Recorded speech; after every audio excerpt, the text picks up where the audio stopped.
And gentlemen, this is America.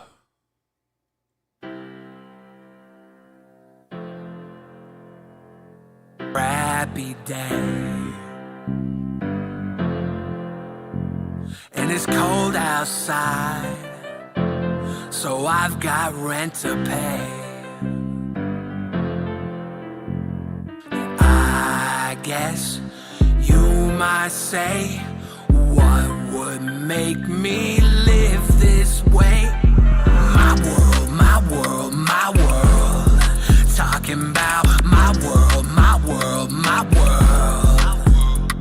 My world's on fire, so how about yours? If you don't stand on your own, they'll have you on all fours. Another day, another dollar, head above the water. Sink or swim, think again, headed for the slaughter. You rather be the martyr or the man that ties the noose? Doesn't matter either way, you ain't got the right to choose. You gotta buy the shoes that Jimmy choose, the swoosh. Spend the buckaroos, fucking goof. Still a douche if you don't think that we can't see you. You ain't all that act is see-through. But what's that? Cut back, they're flying off the shelves, begging for some help while we fight amongst ourselves. Blaming someone else for that shit that we do. We ain't all that, our act is see-through. So pass that joint and hit that smoke. We're past that point, the system's broke. The shit's a joke, waiting for the punchline. Paycheck to paycheck, slop trough at lunchtime. Another day, another dollar. Another day, and another day, and another day. I got moonshine for a crappy day, and it's cold outside, so I've got rent to pay. I guess you might say, what would make me live this way? My world, my world, my world. Talking about my world, my world, my world. My world's on fire, so how about yours? If you don't stand on your own, they'll have you on all fours. I'm running in circles, jumping their hurdles. They use you up, bruise you up, bludgeon and purple. And everybody's angry at everyone else, quick to point their fingers, just not at themselves. I'm so sick of sickos and all their sycophants. Fuck world domination, I got bigger plans. Let the liquor splash, have a goddamn beer bash. Take the edge off on his dead-end career path. What you don't know, they say can't hurt you. They all gang up and call it virtue. Play you like pawns, mobs turn to monsters. They Ponzi scheme your moms and ate prawns and lobsters. That you don't know, gon' make them billions. You try to make a living while they making a killing. So scrounge that cash, I'm your gun for hire. Follow me, guarantee we burn this dumpster fire. My world, my world, my world. Talking about my world, my world, my world. My world's on fire, so how about yours? If you don't stand on your own, they'll have you on all fours. Whoop-woo. Oh my goodness. The whole thing froze up on me earlier. I was not expecting that to happen. Wrecked my entire stream. Hopefully you guys are still here with me. You can listen to Corsets and Curls if you want to be an early adopter. Like the stream. Like it. Love it. Gotta have it.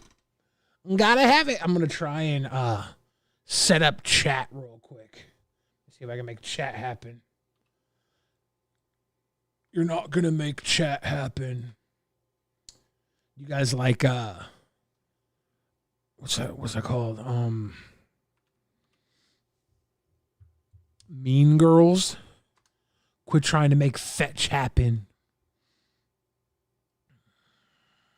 I think, let me see, 16. That's a little better. Let's go 15 on that. Let's go 1550. Split the difference. Now we're cooking with fire. Boom. Boom, boom, boom. Yeah. Close that little tootie. Pop that booty. Nope, that's not what I wanted. I'm over here fiddle farting around. There we go. Look at that. Now I can talk to chat today. If I want to pop in and have a chat moment, we can be chatting on nobody was ready for this. I think one thing I have to do is click over here, copy this little tootie, go back here, paste this little tootie. Man, there we go. There we go. The only outcome you care about is me becoming a lolcow host. I'm telling you, I don't know what's gonna happen. I went to the doctor today. I was told I can't do pro wrestling or boxing. I'm not allowed to do fighting for fun. I can only do self-defense. This heart surgery is a little harder than I planned it being. I thought I would still be able to, act like an idiot. I can't even act like an idiot anymore. I don't know. At least not for now. Maybe one day I'll be able to get back on my idiot train. But I do need to figure out the best way to be ridiculous, because I miss that. I miss my ridiculosity. Only B-Rag says, how was your Halloween? I was pretty basic for Halloween. I think I just went to the movies. Can't remember what movie I saw for Halloween. I think I saw Nora. Was that my Halloween movie? I think I saw Nora. I have such a big heart, an enlarged heart. But things are going to be fine. If I never get to box or be a professional wrestler again, at least I get to, I'm able to kiss girls. Like the doctor said I could kiss girls. I don't know why she brought that up. It's a little weird. A little inappropriate, to be honest with you. No, I'm kidding. The doctor was professional. Very professional. Josh Womack says, generally, why do people hate on trans and gays? Like, what's the problem with them being what they want to be when Republicans stand for freedom and interested, no arguing with hate, just want a cordial talk? I think that some trans and gay people are annoying, and then everybody focuses on the annoying ones. And it's like, dude, there's a lot of annoying straight people too. Like all these cases of I don't know, there's a Jessica Yaniv trans person that was just vile and gross. But that's not every trans person. You can vilify every group of people. And I think that we need to focus on the fact that trans people are human beings and deserve to feel safe. Just like everybody deserves to feel safe. Like most men out here are crying because they don't get enough security. They're everybody is so weak. I feel bad for everybody now because I'm so strong. I'm like a young god in his prime. I feel bad for everybody now. I don't have a fridge tattoo, but I might need to get one. What's up, Axel Pierce? I might need to get a fridge tattoo. I got this big scar on my chest now from surgery. I need to cover it. So I might. But yeah, I think, everybody complains about everything else. Everybody's got a boogeyman. Nobody wants to look at themselves and fix their own problems. They want to look at everybody else's problems because everybody else's problems are so much easier to stare at. What's that quote? If you look into the abyss might look back at you, might stare back at you. I know I'm butchering that. Where the donut chain? I think it's in my car. I don't know. I should double check on that. I should double down on the donut man. If you have a kid, call him mini fridge. I used to have a dog named Freezer. Fraser was the homie, man. I miss that boy.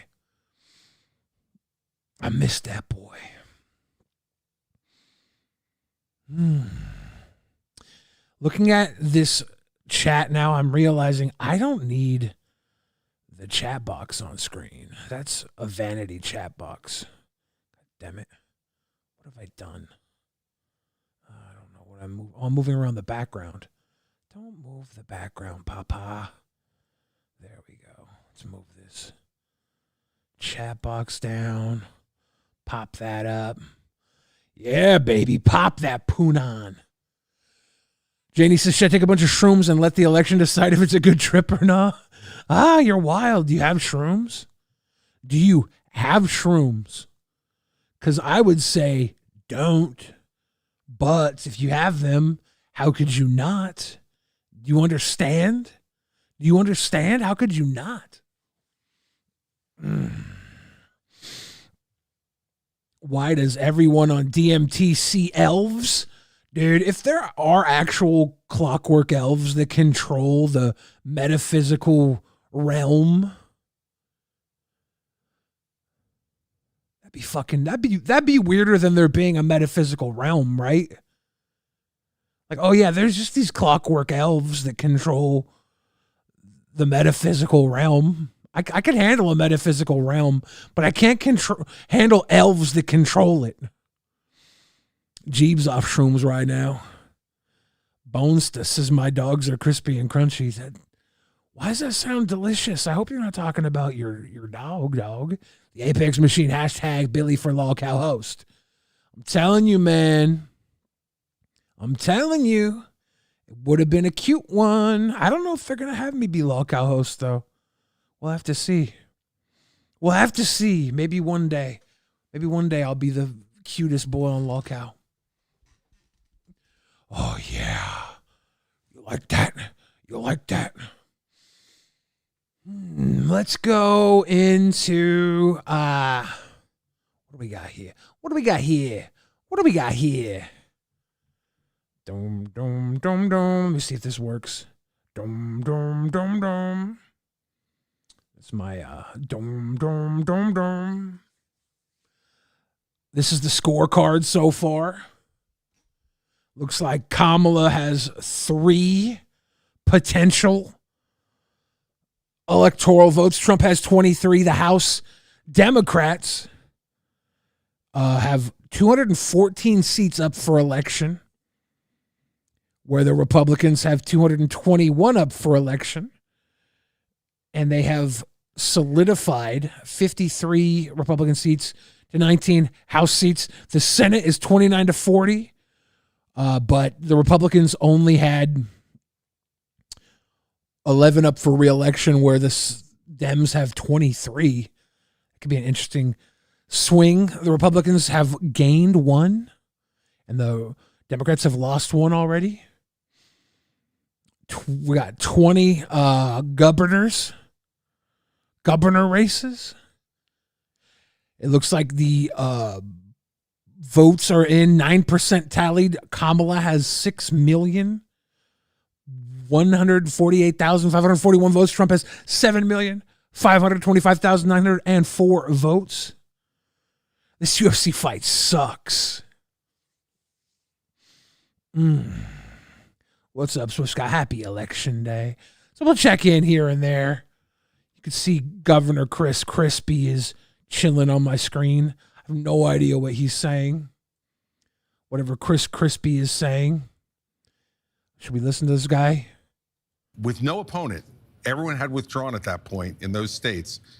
They weren't voting for Donald Trump anyway, and they voted for Nikki Haley as a placeholder because she's the only one left. I want to see what happens in those states with those voters, because a lot of the assumptions that the Trump campaign is making on the early vote when they see Republicans is, oh, we're going to get 95, 96% of that.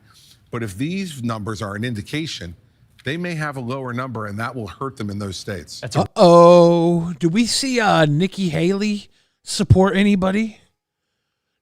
Did she support anybody? Are you guys ready for the super swoop? This was posted by Elon about 10 minutes before I started. It says about an hour ago now. He posted the Dark MAGA Assemble video. This looks cute. I haven't watched it. He calls it Dark MAGA. As you can see, I'm not just MAGA, I'm Dark MAGA. My soul and He's not just MAGA, he's Dark MAGA. Elon is so cute. He's like, guys, MAGA's not cool enough for the elites. I got the MAGA black card. exclusive mission is to go to work for our country, to go to work for you. It's time to deliver. What the fuck was that? An angel? Was that an angel? With a one-winged angel? Is this, what sort of symbolism is this? Like, does this mean something? A one-winged angel? Is it a fallen angel? What is this Dark MAGA one-winged? How delicious would an angel wing be with some buffalo sauce? To deliver a victory for the American people. We don't win anymore, but we are going to start. Man, he's got the final countdown blaring. He might have been able to pay for this song, but I know I can't. About to get my entire channel flagged, Elon. Winning again. I'm not just MAGA. Was that an Elon anime? Is that Elon? Make America Great Again, but the black hat? I wasn't ready for this. I'm not just MAGA. I'm Dark Gothic MAGA. I'm Dark Gothic MAGA. That's cute. If I was the richest man in the world, I would be cute too. From mountain to mountain, from ocean to ocean, hear the From mountain to mountain, ocean to ocean, anime to anime. It's the rhythm of the tism. Let's go. these words. You will never be ignored again. And yes, Dude, the guy's the richest man in the world. Why didn't he have his own anime made? He just put a MAGA hat on other anime? I guess his anime is just better. Like, I would have had someone make me my own anime. Like, hey, here's 10 grand. Make me my own Dark MAGA anime. together we will make America great again. Or you could have just asked AI to do it. I'm sure AI would have done it for him. He owns like AI. He's got the Grok on Twitter. Is that a Sphinx? Dude. Why has he got kissing? What? This is what happens when you let immigrants. I hate saying this. When you let immigrants evoke patriotism, you're like, no, red, white, and blue is not good enough. We're going to have German Gothic sphinxes. I don't know where Elon Musk came from, but this is scaring me. This is not America.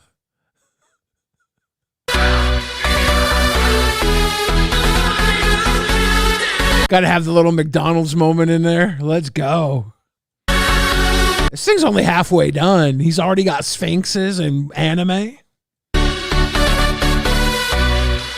will start winning again, winning like never before. I will never Got a whale in there? Dude, this is kind of lit.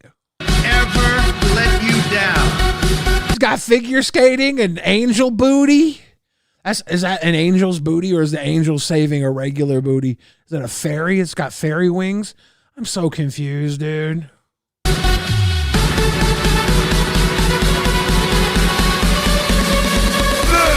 is Donald Trump's house, brother. Fuck, he's got Hulk Hogan. He's got Hulk Hogan. I take it back. This is so America.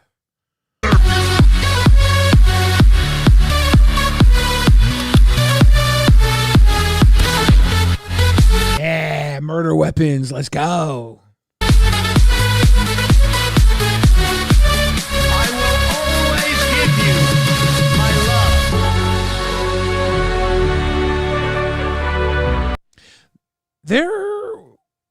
where it's interesting. Isn't America like the leading nation that believes in actual angels? Isn't that one of the things that we lead the world in? I swear there was like, we lead the world in incarcerated people, military spending, and believing in angels, right? The only thing we're missing here is incarcerated people. This is pretty sweet. America is a nation of believers, dreamers, and strivers. We will bring back our jobs. We will bring back our borders. We will bring back our borders. Dark MAGA is way cooler than regular MAGA. This is like when the New World Order had the Wolf Pack come out, and you're like, oh yeah, red and black is where it's at, dude. We will bring back our wealth, and we will bring back our dreams. Thank you, God bless you, and God bless America. Trump. God bless America.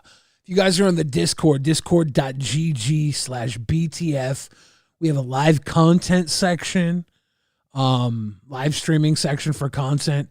If you have any funny, interesting promos for the election, political ads or whatever, chuck them in there. We'll watch some, man. We don't even care. The final countdown by the Swedish band called Europe is the most American song. Fact.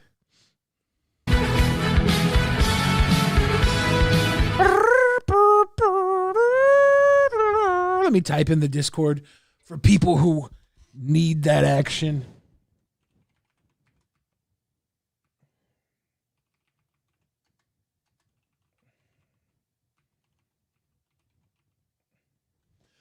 Boom.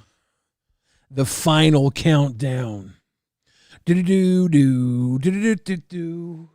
See if I can make this even bigger. No reason for me to be so small in the corner there. Let's get large and in charge. Do-do-do-do-do-do-do. Me So Horny should be the theme song. That's wild. Now, I don't have a good Kamala anime fun boy video like that one Elon posted. I saw this, though. Thought maybe this would be. The women across America are dying because like, this is pretty graphic imagery, I think. The other one had angels. This one has, I guess, a woman dying on the floor. Dr. Davis, what do I do? John, she needs an abortion, or she's going to die from the pregnancy. Sorry, that's not happening. What are you doing? Who are you? I'm your Republican congressman. Now that we're in charge, we banned abortion. No exceptions. You can't do this. She's dying. I won the last election, so it's my decision. But don't worry, you can still have children, just not with her. Dr. Davis, what do I do? That's pretty fucking dark. So yeah, I'm gonna need you guys to send in better ones because if it was just anime versus woman dying because she can't have an abortion, anime is so much more fun. There are women. I think there was a Texas woman who died because she couldn't have an abortion. That fucking sucks, dude. That sucks. This little ad, it sucks. See what this is. Maybe this is better. Oh yeah, did you guys see Paul Rudd? Paul Rudd showed up and was giving waters out to people. Let me see if I can find a nice Paul Rudd water video real quick. Let me see. Paul Rudd.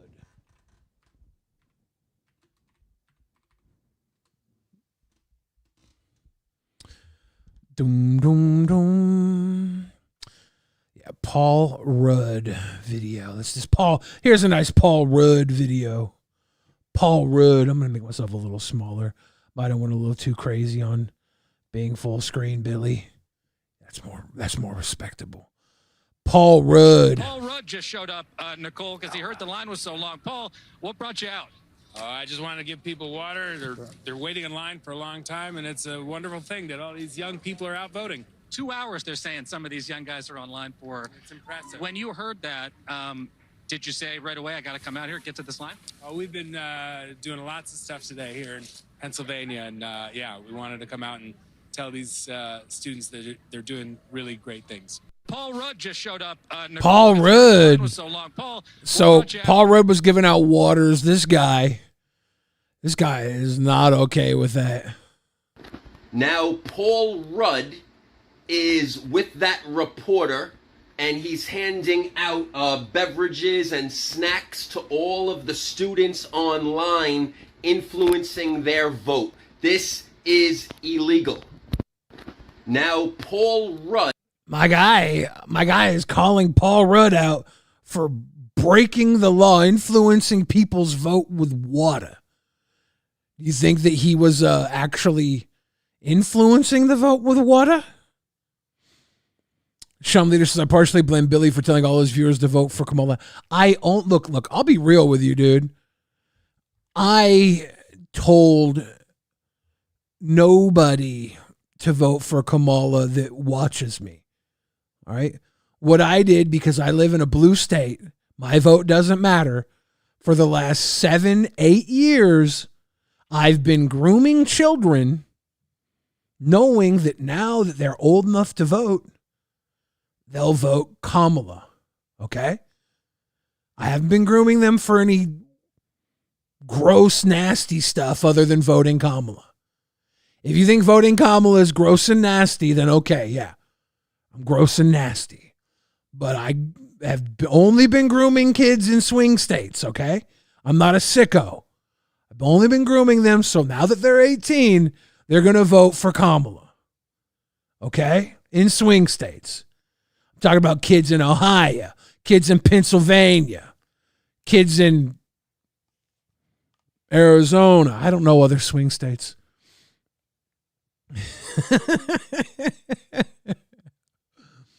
I'm kidding, guys. I'm kidding. I'm not. I didn't groom any kids that I know of. Maybe I did. I don't know. Swift Scout knows.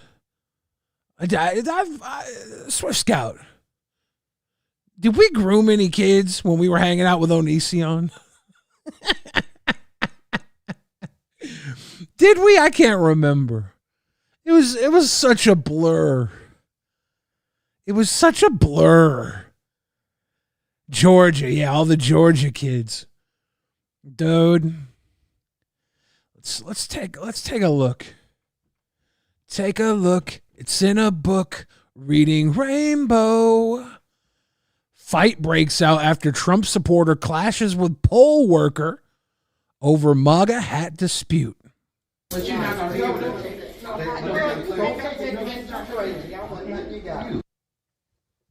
Oh, wow. There's no reason for all that, sir. This is Wow. So he's cussing because he's wearing his Trump hat. You're not allowed to wear political apparel at the polls. I think you have to take it off within, 150 feet or something? 50 feet? Why is it defending you? It's not defending me. All right, then. Let me vote. Okay, Jamie. Okay, we ain't got nothing else to say. We ain't got nothing else to say. Wow. Which is not fair because these women are obviously wearing Home Depot aprons. And I don't think you should be able to wear a Home Depot apron near a voting poll either. Because a Home Depot is basically Kamala country. Everybody knows MAGA people go to Lowe's. Next in line. There it is right there. No. He threw his Trump hat on the floor. Wow. Oh, wow. God. Oh. Did she swing on him? Did he swing on her? What was that? What was that? Wow.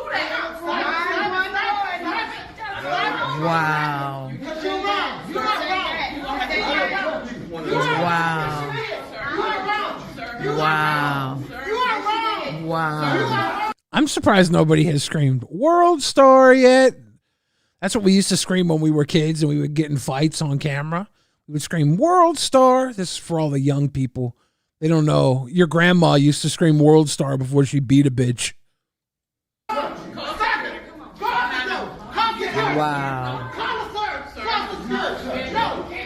Wow. Wow. Wow. How'd that grandma lose a shoe? This is wild. Wow.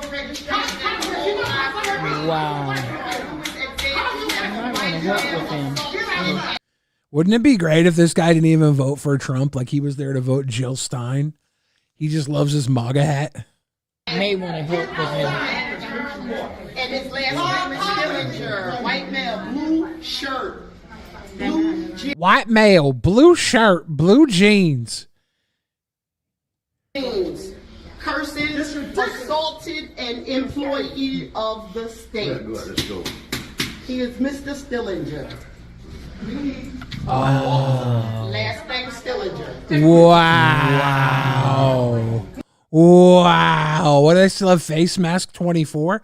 Well, they could have a cold. They could be not wanting to share their cold with people. They also could enjoy the way it feels on their face. No, we're not wrong. We just told you it's still here. Lord Magicus donated $5. Is this where I donate to vote Blue Waffle? Yes, Magicus. Vote Blue Waffle or Red Wings. Vote here. Vote Blue Waffle or Red Wings. You decide, people. Wow. I think the wow count is up to 97 now. She said wow 97 times. Is this a new playing Burger King guy? Oh, man. I wonder if you can wear a Burger King hat to voting. But that's not political, right? That's all we told you. Wow. So where's Limestone? And just see Eminem there in the recommended. Oh, yeah. Nick Fuentes says Trumpers are a cult now. Did you expect Nick Fuentes to turn against Trump? He kind of has slowly been.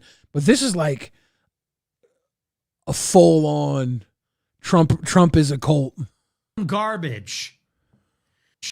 Garbage. And at the Trump rallies, they're yelling, trash for Trump, trash for Trump. And I saw other people. I saw white guys. I saw Hispanic guys inside trash cans jumping out of them. Donated $10. Wow. Wow.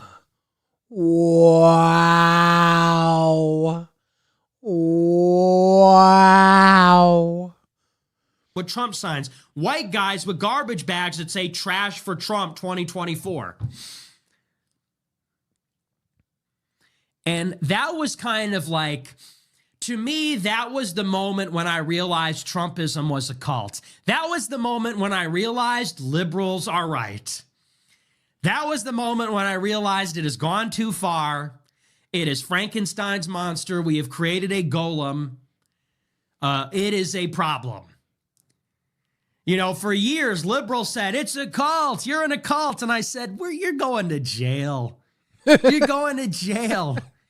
It is a cult, and we are in it, and you are going to jail. That's how I felt about it for the past 8 years. But then I saw themselves dressing up as trash, like uncritically just dressing up as garbage and saying, we're garbage. Yeah, we're garbage. And I said, yeah, I think we have a problem. It's like that moment in Scientology when they tell you about Xenu. I like how the garbage thing came about because of Tony Hinchcliffe's roast joke at Madison Square Garden. Biden responds to it and calls Trump supporters garbage. Space Girl No 5 donated $11. I donated more than Seth. Hey, this is not a competition, okay? But you did win. Like, even though this is a competition, you obviously won. But this is not a competition. Yeah, the Tony Hinchcliffe calls Puerto Rico garbage island. Biden calls Trump supporters garbage.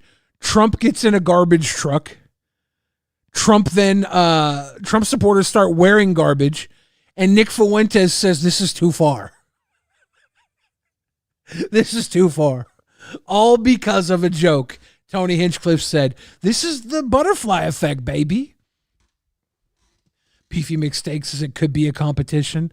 Whoa, whoa, whoa, whoa, whoa. Whoa, whoa, whoa, whoa. Whoa, whoa. We're all winners here. This is like the Special Olympics. Okay? We all get little participation trophies.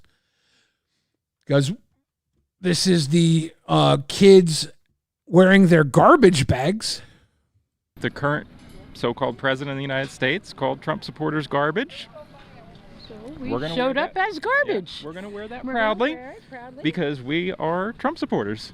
And so, can you tell me how wearing the garbage bags proves that you're not garbage? Oh. Just as the back says. Right. But Biden can call us garbage. Trump calls us Americans. Trump calls us Americans. Right, but you're dressed as... one man's trash is another man's voter base. Biden defined you, not as Trump defined you. Well... Why is this guy trying to get slick with them? I think more of...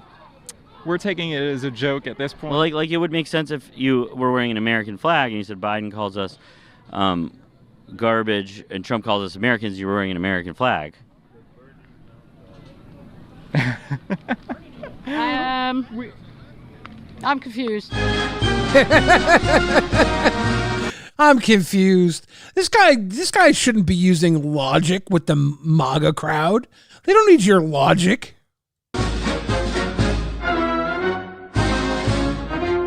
Did you read? That was a porta potty, and it said Harris Wall's voting booth. They're saying that you could vote. You could take your shit vote to the porta potty. Your shirt to me. Oh, it's going to take a felon and a hillbilly to fix this. And how important to you is law and order? It is. It is. We've lost it in this country. But the shirt says that it's going to take a felon to fix this. So, I don't know.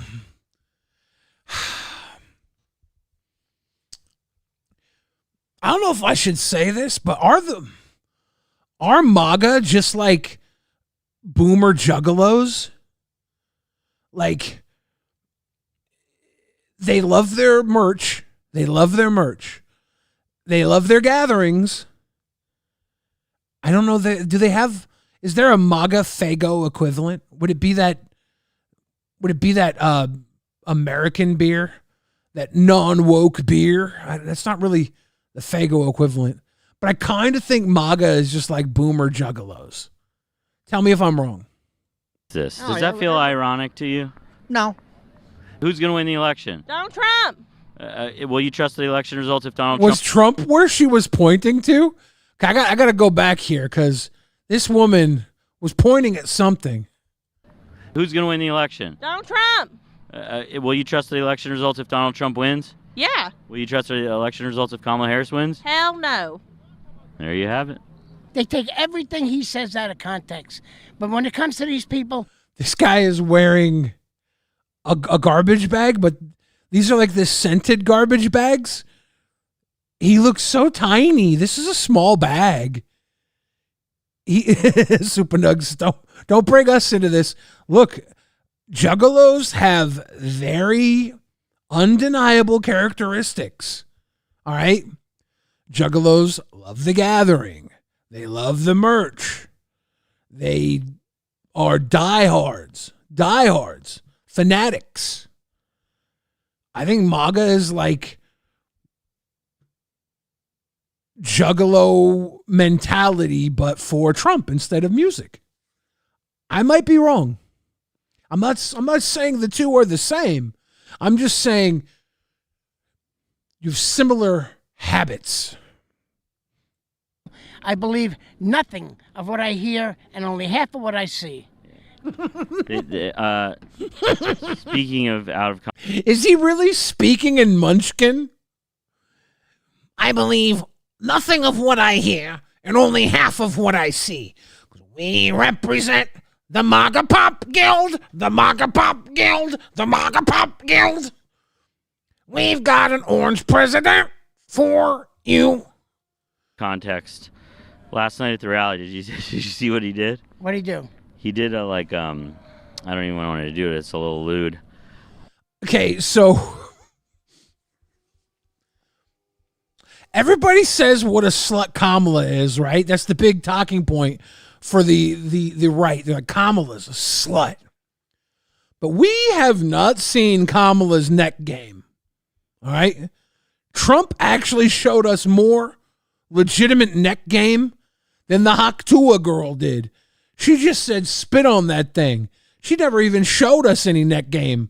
Trump has showed us more neck game than the Haktua girl with this microphone. And I'll be honest with you, wasn't that good. Based on this gif, Trump gives lazy head. Like it looked like an oral sex thing. For what? But it was just because the microphone wasn't working. So? Yeah, they were taking that out of context. I'm agreeing with you. Oh, that's what you're saying. Yeah. God damn it. Are they saying to spit on the American flag or spit on Trump? What is the message in this? I don't get the message of this shirt. I do like the Thug Life MAGA Thug Soldier Trump shirt. This is pretty sweet. 45. That's pretty gangster. I would wear this. If Trump gets to be president and they have this in a 6X, I'll buy one. But they'll need to update it with a 47. We are here in Greensboro at a Trump rally. What brought you out here? My love for Trump and my love for the United States. Where did she get Trump beer? That right there looks delicious. Give me a 4-pack of MAGA Trump beer. That's probably what a microbrewery. And I'm just voting for Trump. I'm ready for some things to be changed. What things need to be changed? I don't want boys in my little girl's restroom. I'm not for taking a baby. Are you talking about trans people? I'm not judging anybody, but I'm not judging anybody, but I refuse to say trans people. I'm saying those sissy boys, those dress-wearing sissy boys that want to sniff piss in my little girl's bathroom. I don't want real men that claim to be women in the bathroom with my granddaughters. Has that happened? Not yet. They're depraved, they're satanic, they're evil, they're Marxist. Satanic? I keep forgetting that these people are wearing garbage bags. I'm like, what the fuck is he wearing? Like, oh, yeah, the garbage bag. Satanic, oh, yes. So should they start wearing like little devil horns or something, or would you think that was kind of lame? You know, the devil doesn't do that. It's only in movies. How much do you pay for gas? To fill it up, it's about 160, and I get about 400 miles on the tank. So a lot. You spend a lot. Yeah, it's a lot. So you got this huge truck here, and it's running right now, right? Yeah, I'm trying to charge my phone. He's trying to charge his phone. That's awesome. $160 for a tank of gas. It's 400 miles. Shit. My car is about $30 for 400 miles. Damn. Still crazy. That's not actually Trump. That's a sticker someone put on their car window. You're not going to fool me again, President Trump. I see you got a garbage bag from your belt here. Can you tell me about that? Yeah, Joe Biden called us trash. So hey, if he's gonna say it, why not? If he's going to call us trash, why don't we prove it to him? So you're kind of owning that. Yeah, absolutely. If Now, you want to call us you know, that. Trump has called liberals scum and that kind of thing. Did that bother you? No, it doesn't, because he's exactly right. Can you tell me why you're wearing the garbage bag? Because I'm proud to be trash. Because we were told Gallagher was going to be performing here, and I love watermelon-based humor.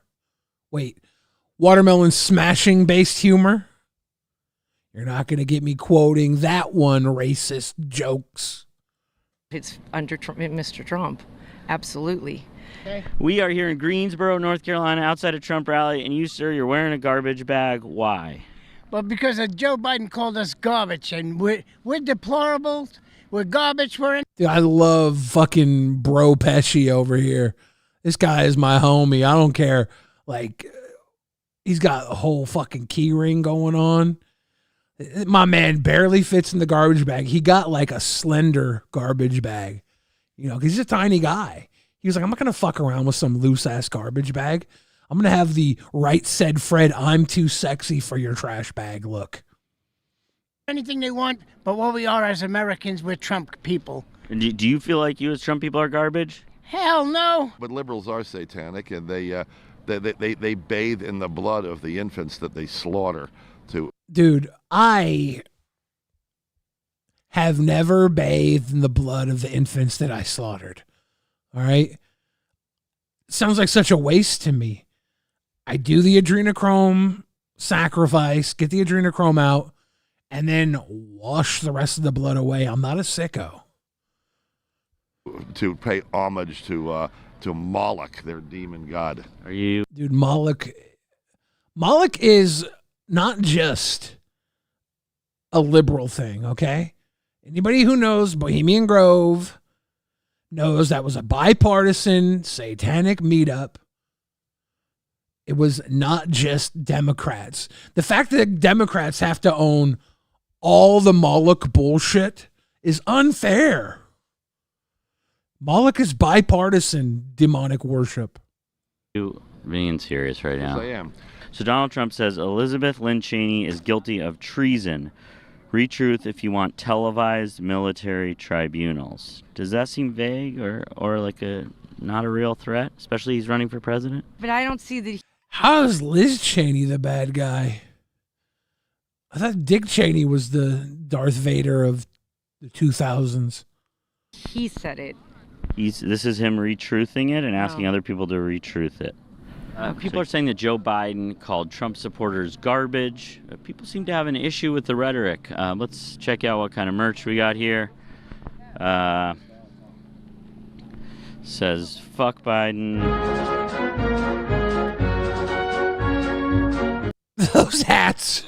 Those hats are so damn goofy. With the weird Trump hair. Like, it's obviously Trump's hair. Like, it's supposed to be Trump's hair. But it doesn't look like Trump's actual hair. It's just fire pubes hanging out of a visor. It's a statement.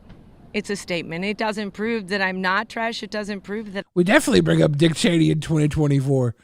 Dick Cheney's supporting Kamala, and the entire right is like, you can have him. You can have him. He was a war criminal. I'm like, yeah, I don't really want him either. It is a little disconcerting that he's supporting Kamala. That I am. But it makes the statement that if you're going to call me trash because of what I believe in, then I'm going to stand by what I believe in, no matter what you say to me. Right. Because words are words, and sticks and stones may break my bones. But by God, I'm going to let you know, one, I heard it, and two, if that's what you think. Oh, those are Flavortown hats. Those are Guy Fieri hats. The Guy Fieri hats, when he was no longer popular, they just put MAGA colors on them. Those all literally, if you wash those hats, if you wash off the red and the white, underneath it says Flavortown. I don't care. And I'll. What if Joe Biden would have been like, Trump supporters, they hit their fingers with hammers? Then I would probably get a plastic hammer. If I had a hammer. What if Joe Biden said, Trump supporters, they'll leave a glass of milk on the counter for like 6 hours until it like curdles, and then they'll chug it.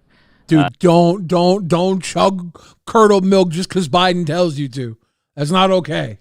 And they'll have tummy troubles all day. Would you be doing that? That's ridiculous. Why are you saying something like that? That's silly. No, I'm just wondering which. That's silly. That's Okay. silly. Why are they being silly? These silly sons of bitches. Bro Pesci ain't gonna do that silly shit. He's gonna come in wearing the sexiest garbage bag of them all. Because he's a sexy garbage Trumper. He's a happy man. It is a silly question. That is a silly question. The garbage bag, not silly. I estimate we're 11 to 12 times worse than the Nazis. We ought to take the liberal. Saw a gallon of raw milk for sale. It was $17. You realize that a gallon of regular milk costs like $5-6 because the government subsidizes it and they won't subsidize the raw milk? That's real freedom, is paying $17 for raw milk so you can get the shits.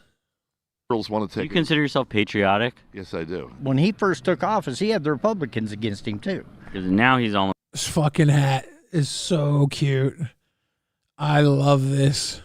Almost made the party his own party. Yes. Yes. Different this time. He has loyalists around He him. has loyalists around him now. So do you think if he barely loses the election, like in 2020, that he would actually be able to overturn it this time? I think if he loses the election, this country's gone to hell the rest of the way. It's no different than the oil people, those oil people that threw the oil on top of the Mona Lisa. You kind of relate to these climate protesters. I'm not necessarily a climate protester. They're not just climate protesting. People are throwing paint on these old paintings to protest Palestine, too. I hate this idea that people are going and destroying art to make a political movement. But that's only because I value art more than human life. Or, the environment. And I think that's okay because I'm an artist, I wouldn't want somebody coming up and throwing a bag of dog shit onto one of my hot-ass rap songs. Tester. Would you be in favor of a national ban on abortion? Yes. What took her so long? You got a fucking 4-pack of Trump beer in your hand. Why did it take you so long to say that? You had to literally sell out your inner soul. You had to sit there and really think about what you were about to say. It should have been an easy answer with your Trump hat and your Trump beer and your Trump hoodie. But you knew deep inside, you were like, son of a bitch. Yes. Yes, I'll sell out my uterus for the team. All across the board. No abortions. No abortions. Are those biblical beliefs? Yes.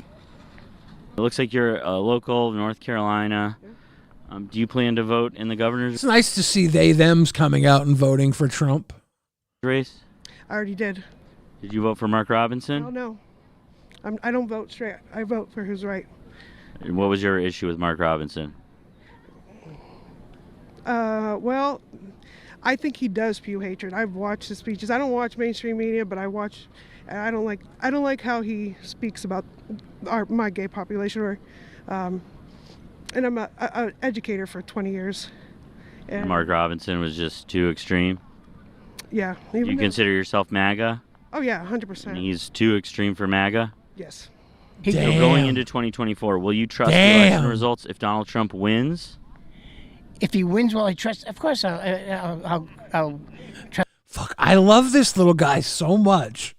This guy is my favorite little munchkin. This MAGA munchkin is so adorable to me. I'm voting for him. Like, I'm not voting Trump or Kamala. I'm voting for MAGA munchkin 2024. Trust the election results if he wins. If he loses, I will not trust the election results. So if Kamala wins, you would not trust the election results? Absolutely not. Does that feel like democracy is in trouble a little bit if you're not going to accept the results if the other candidate wins? Well, it's at my prerogative to accept it or not. Certainly your prerogative, but I mean, overall in this country, are we on unstable ground with democracy if a lot of people won't accept the election results? Yes. Do you're running the... I will accept them if they're in favor of my candidate, but if they're not, they're obviously a lie. I love people who can have their cake and eat it too. Truck to charge the phone? Yeah. But you're concerned about gas prices? Well, I'm not really concerned. It's one of those things you got to have it. So, but it'd be nice. Even if you got to run the truck to... It'd be nice if I could have had less gas, you know. Unfortunately, I'm not one of them LGBT queers, or else I'd buy a Prius. You know, but I'm a grown man with a penis that needs to be proven on the size of my truck. And since I need to prove the size of my penis via truck, of course I'm paying $160 a tank. If I was one of them LGBT queers, I could have a Prius. Charge the phone? Yeah. Oh, that was fun. That was fun. I am surprisingly... Boom, boom, boom. Let's see the map. Where are we at? Dems have 226 currently. Republicans have 230 currently. We are not locked in. We still have Nevada, which is trending red. No, it's not. Let me refresh this. I don't know what the fuck I just did. Womp, womp, bada, bom, bom. We have Nevada, Pennsylvania, Michigan, Wisconsin, North Carolina, and Georgia as toss-ups. They are literally the only states that matter. If you are in one of those states and you didn't vote, shame on you. If you're in one of these hard blue, hard red states and didn't vote, you're a genius. You're an absolute genius. There's 0 point for voting if you're in a red or blue aligned super state. Your vote only contributes to the problem. And if you're in one of these pansy, light red, pink, basically pink or baby blue, little light blue states, if you're in one of these states and you did or didn't vote, tell me how you feel, because your feelings matter the most. Pinkies and baby blues. Dum, dum, dum. That's the American way. Papa John is on InfoWars right now. Ladies and gentlemen, we're going to have to check in the InfoWars. If Papa John is on InfoWars. Let me see if I can find the little fucker. I thought they shut down InfoWars. How could it be? Boom, boom, ain't it great to be crazy? Where the hell is Papa John? Are still not turned in that are going to go 80% for Trump. I just like what I'm seeing. I'm not calling Georgia. I'm not calling it. I'm just saying I like where it's trending right now. Now, Virginia always kind of does this. It flips up and down all night. This is I tight. see. This thing right now No is within Papa John. 20,000 votes. That, to me, tells me that Trump is already outperforming. When I look at the early returns, Harris is not performing how she needs to perform in Northern Virginia. She's just not. She's not going to get a 70% clip, I think, in any of these counties, and I think she needed a 70% clip. She's not getting it in Norfolk. She's close in Richmond, but she's not there in Paul Richmond. Dano It's played really Alex early Jones in the there. movie Prisoners. But Is the that for point real? is, Harris needs 70% of the votes in these big Democrat cities. Anything less than that, then she's going to be overwhelmed by the rural areas that are going to Guys, be deep I red, see 80% zero for Trump. Papa Johns That's what here. we're seeing in Virginia. Virginia's on a razor's edge. There's no North Papa Carolina Johns. is trending Trump big time. I really like what I'm seeing in North Carolina. Womp womp. Zero Papa John. I was going to try to see the pizza guy, see if he's going to drop the bomb. I'm the only fair and balanced source that you should trust. Exactly. He was getting interviewed with Michael Flynn. Damn. Day one, got to get that fluoride out of the water. Did Kamala have any day one threats? What was Kamala's day one threats? She was like, day one, we're going to do just like the last 4 years. Biden's going to get an ice cream cone. I wish I could give Biden an ice cream cone. Just to see the look on his face when he realized I licked it.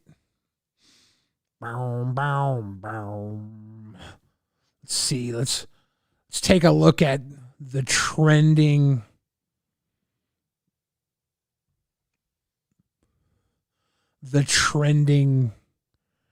topics. What is going on in this world? Oh, this is interesting.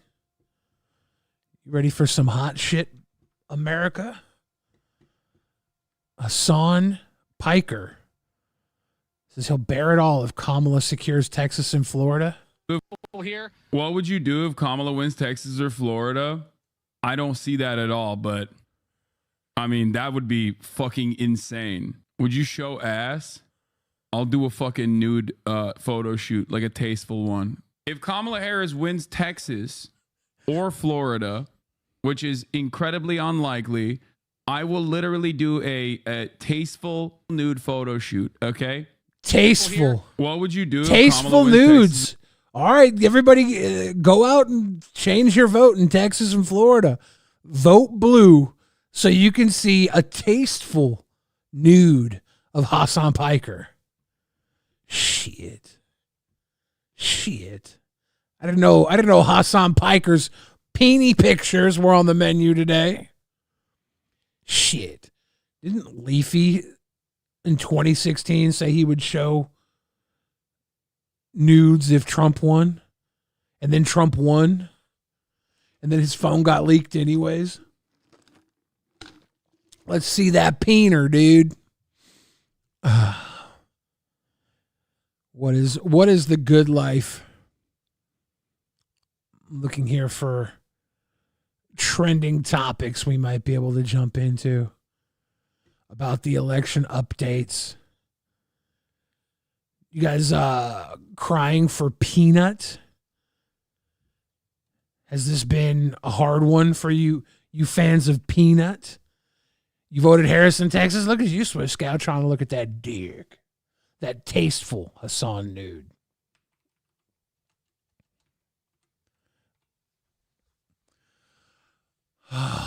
Poor Peanut the squirrel. This is heartbreaking news, actually. Outrage is growing tonight after New York State authorities euthanized a local squirrel who became a social media star. As we first reported on Wednesday, the Department of Environmental Conservation seized Peanut the squirrel and a raccoon named Fred during an armed raid. You know what? Honestly, shout out to Fred. Fred has been getting no love in all of this. Like, Peanut's been all over the world. Finally, the conservatives care about police brutality. Since they killed a squirrel, the conservatives are like, this is too far. Police brutality is too much. They killed a squirrel. But what about the raccoon? What's a young trash panda got to do to get a little respect for his death? At Peanut's Freedom Farm in Pine City. This story made national headlines and is still today. Today we learned both animals were put down, and we learned that the Chemung County Health Department was also involved in this. Chemung! Our 18 News investigative reporter Nick Dabina is here with more, including the emotional reaction from Peanut's owner. This guy has got a lot of charisma. Nick?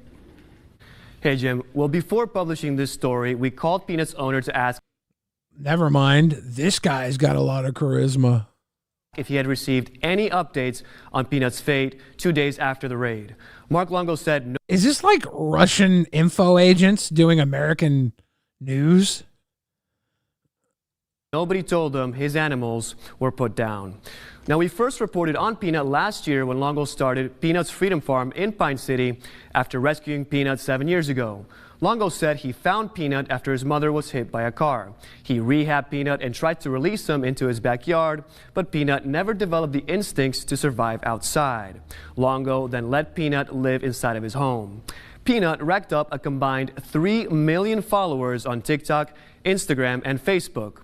Yesterday, Longo told us he was working on the necessary paperwork to legally own Peanut as an educational animal. He says, though, he was blindsided Wednesday morning when DEC agents served a search warrant at his home and took away Peanut. They also took away Fred the raccoon.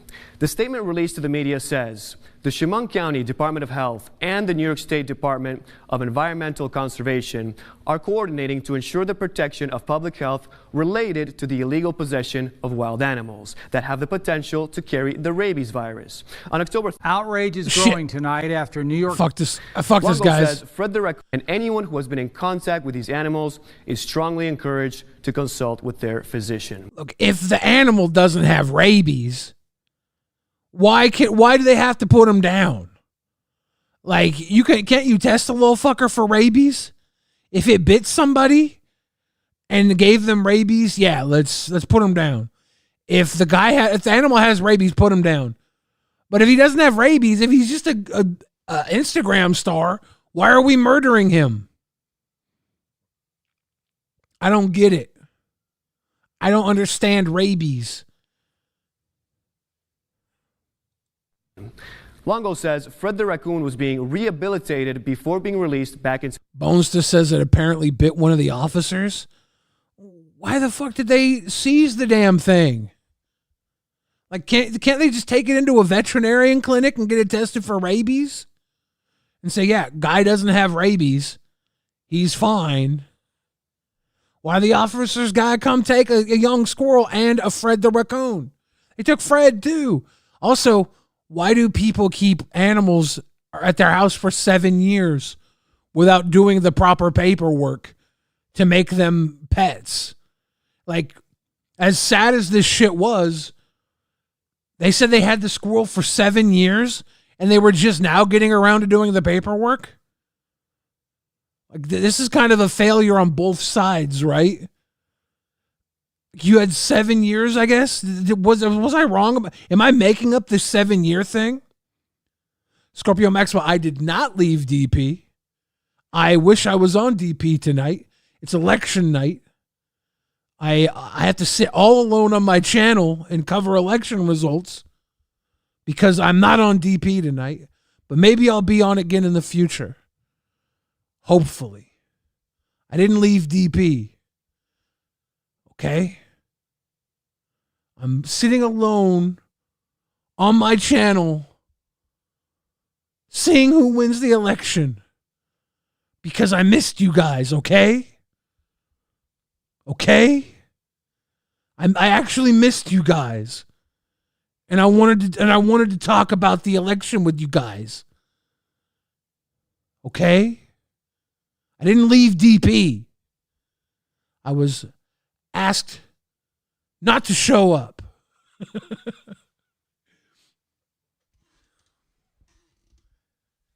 But I'll probably be back again soon. I didn't go out for milk. It's not up to me. If it was up to me, I'd be on the show still. I would be paying my rent instead of crying every night because I can't afford milk and cookies to feed my fat butt, okay? Okay? This has been very hard for me. And the idea that I left DP is not... I didn't leave DP. I've been written off the show for monetary reasons. And now I can't afford to buy all the magic cards and cookies that I want to buy. Okay? It's very hard for me. And I don't know which president is going to make it easier for me to buy magic cards and cookies, okay? Okay? Shit.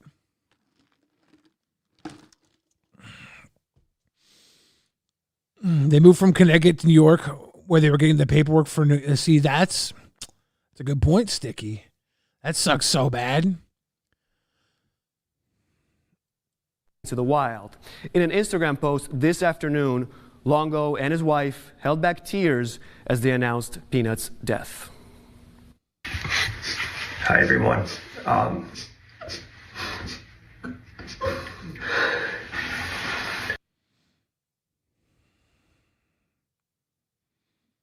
Did they also own Fred the Raccoon? I don't know how I'm going to say this. I just want to say thank you to all of you.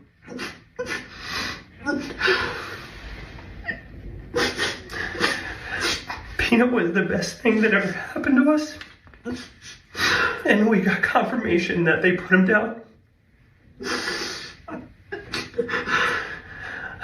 I want to continue to fight this fight as much as I can, but we need all of you to come together and help us.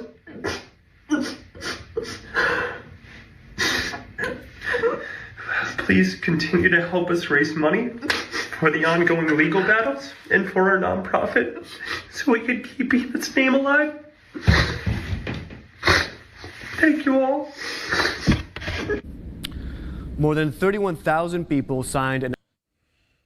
So what do they need money for? Are they trying to take down the government? I do think that there's been a lot of talk about Peanut the Squirrel at these Republican rallies.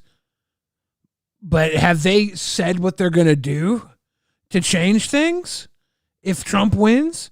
Like, what's the plan? How are they going to use Peanut as a political motivator and not have a plan? If we vote in Trump for Peanut, if we simply vote Trump for Peanut, what's the plan? An online petition to save Peanut.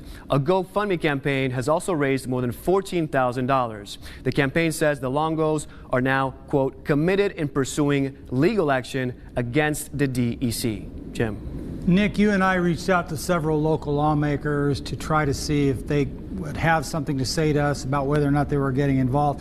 A lot of it was crickets. Many weren't interested in saying much of anything. That's right, Jim. We certainly tried. The only official to say anything so far is New York Congressman Nick Langworthy. He released actually a new statement within the last hour. Langworthy says he is now demanding answers after hearing from many angry constituents who called his office. This statement says, in part, the pet owner has not been afforded due process and now his pets are dead.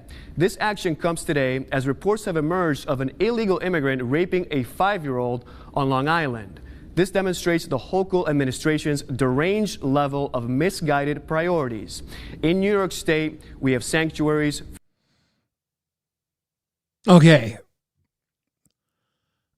What the fuck? I was looking for some squirrel-based comments. And what the fuck did this go to? Called his office. This statement says, in part, the pet owner has not been afforded due process and now his pets are dead. Okay. That's a good point. The pet owner has not been afforded due process. Now his pets are dead. That's not right. This action comes today as reports have emerged of an illegal immigrant raping a 5-year-old on Long Island. This demonstrates the Hochul administration's deranged level of misguided priorities.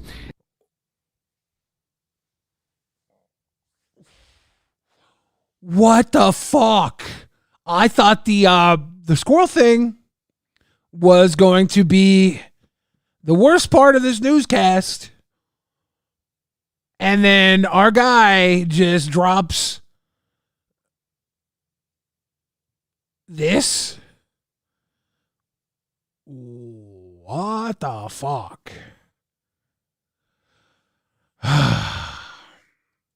In New York State, we have sanctuaries for illegal immigrants while innocent pets are killed. We reached out to Governor Hochul's office, but we did not hear back. New York Senator Chuck Schumer's office told us it had no comment because this was not a federal matter. We also left a message with Senator Kirsten Gillibrand, but our call was not returned. We also reached out to New York State Senator Tom O'Mara and the Chemung County Health Department. Our requests for comment were not returned. Jim. Pretty apparent they don't want to say anything. And we just got some new information a little while ago from two friends of the Longo family. The DEC agents that did the raid did not wear body cameras, and they repeatedly questioned the Longos about whether there were any cameras in their home. We also got a copy of the search warrant. A Chemung County judge signed off on it. We're going to attempt to speak with him on Monday. I want to assure all of our viewers we'll keep fighting to get answers about all of this, and we'll post any new information on our website, mytwintears.com, and on our newscasts. What the Department of fuck? Environmental What the fuck? Outrage is growing tonight after New York State authorities What the that sucked, dude. That sucked. Like the peanut thing was hard enough, and then it's just like, oh, by the way, illegal immigrants. What the fuck?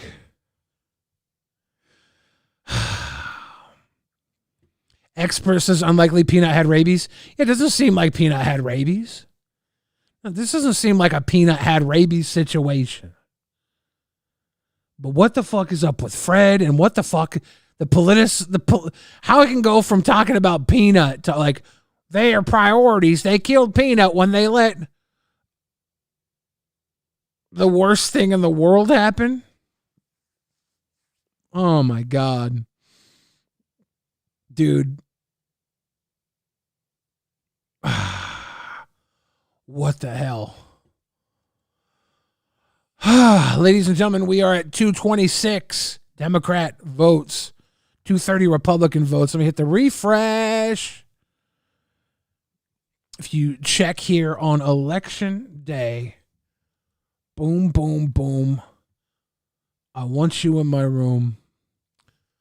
Trump has 105 electoral college votes in. Kamala has 27. Now, the West Coast is the last to come in. And the West Coast is almost always a blue belt, right? We get Washington State, Oregon, and California tend to go to Kamala. 83 to 116 solidified for the House in favor of 116 are locked in for the Republicans. We'll see where that goes. The Senate has 23 Democratic seats up for election. They've lost one, and the Republicans have gained one. Recreational failed in Florida. Damn. There is possibly going to be Kamala doing a national weed. If Kamala wins, she's going to give you weed. You want Kamala to give you weed? 21 governors, Democrat governors, 22 Republican governors. We have locked in. This number is bound to change over the night. Ladies and gentlemen, I think it's that time.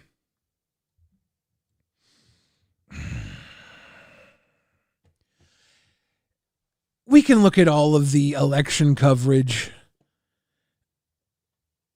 We could see the numbers, but we can't rely on the numbers, okay? What we really need is to look into the metaphysical. We need to question. We need to question the spirit realm. We need to question the future. You all ready? Ladies and gentlemen, ask your political questions in the chat.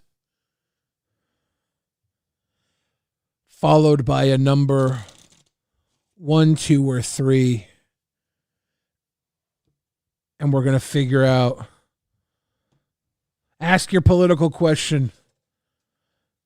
Pick the number 1, 2, or 3. We're going to get to this, okay? We're going to ask your political question, followed by the number 1, 2, or 3. We're going to question the gods, the electoral gods. Are you ready? Are you ready to look deeper than any other channel is going to give you? We're going to question the donuts. Bet dollars to donuts, ladies and gentlemen. Will Trump win? 2. To answer the question, we must look into the past, confront our present to see the future. Will Trump win? Wow. So the past is the upside down s'mores donut. The s'mores donut, the past has showed us some more hope than we're currently looking towards in the future. Make America great again is the slogan, because there was some more at hand in the past. The again refers to the past. The some more. The more of the past. More of what we love. But it's the reverse more, because what we're seeing is nostalgia. The memory of nostalgia is a wicked mistress, because we never really knew how good it was until it was gone. And when it was gone, we only had memories of what was good, not how bad it actually was, because we endured the bad. Those that carry the bad carry anger, resentment. Those that hold on to the good know that was all we ever really had. So to have more of the good, you have to know that the good is still here. The reverse s'mores, looking into the past. Looking into the past.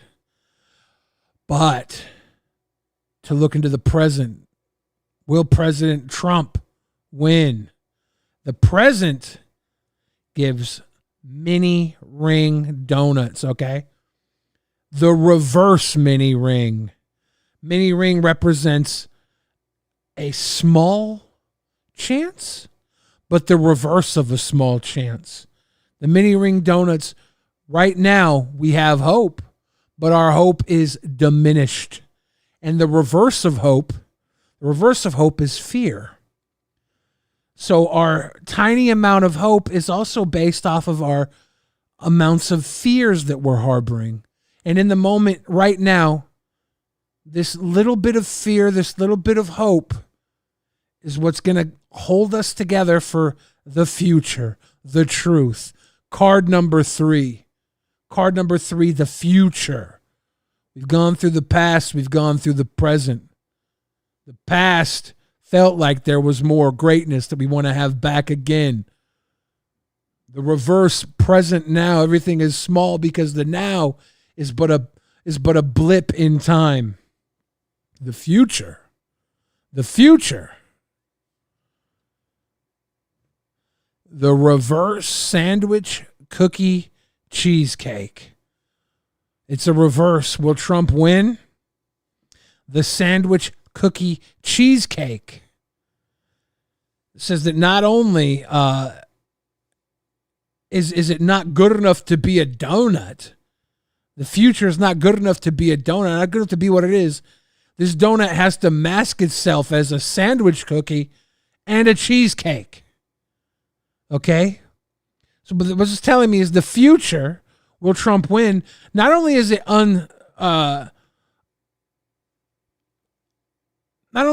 not claiming Trump will win, the donut is telling me that if Trump wins, it won't even be a real win. But it's a reverse. So it's what What it's telling me is whatever happens with Trump is going to be an amalgamation of our nation. It's not going to be a clear and present win.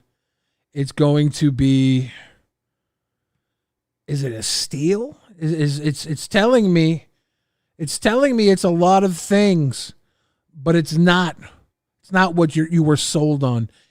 The donut is not a donut. It's a sandwich, cookie, cheesecake. I don't know, man.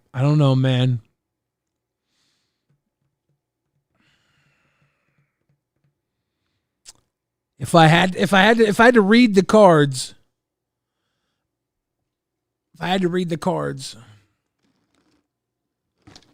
the cards tell me Trump will not win in the traditional sense.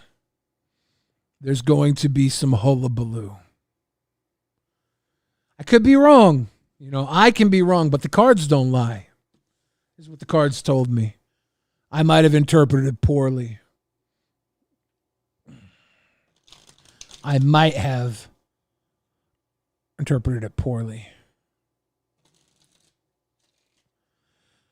The next question in the chat.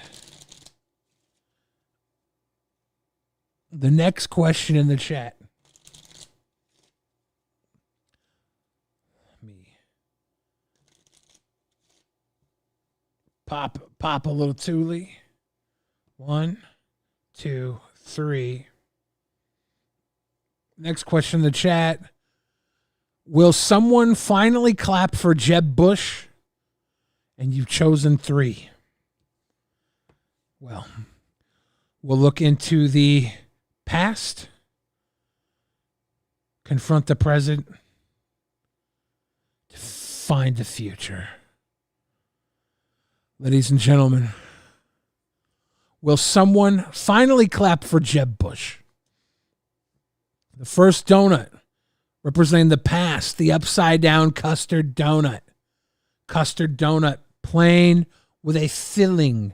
The filling is the filling of achievement, yet always being second fiddle. Jeb was the Bush son. It was governor. Great accomplishment, but wasn't the president. Wasn't his brother. Was never George Sr. or Jr. He was Jeb. Poor Jeb, he was filled with accomplishment that nobody could see. The custard donut. The present. Will Jeb Bush finally get applause? Dark chocolate, reverse dark chocolate. The present is dark. The present is questionable. The darkness of the dark chocolate with the tiny white stripe showing. Honestly, maybe Jeb doesn't feel worthy of the applause. But now we look into the future. Will someone finally clap for Jeb Bush? We got a mint green iced, ladies and gentlemen. The mint green iced, face up. The mint, the money, the prosperity, the freshness. Someone will clap for Jeb Bush, and it will be based on a fresh perspective for Jeb. Jeb, you got to do something new and fresh. You're going to get that applause you so surely seek. You get a little clap.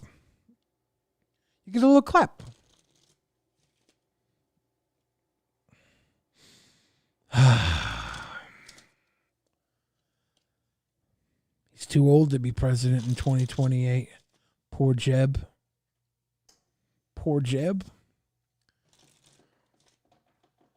Ladies and gentlemen, we consult the cards to the next question. The next question is J.D. Vance going to kiss Donald Trump on the lips when they win 3? Will J.D. Vance kiss Donald Trump on the lips when they win 3? We'll look into the past. We will confront the present to find the future.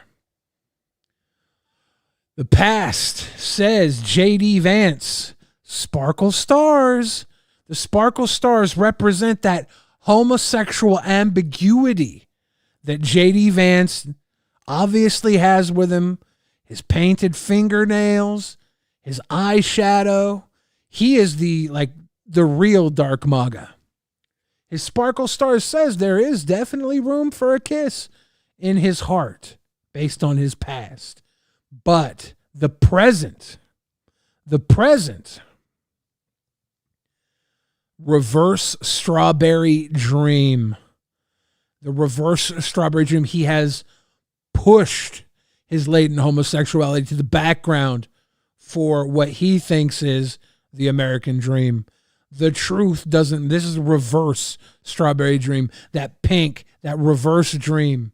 He's holding back his tendencies. Based on the present, he's holding back his smooches, his kisses.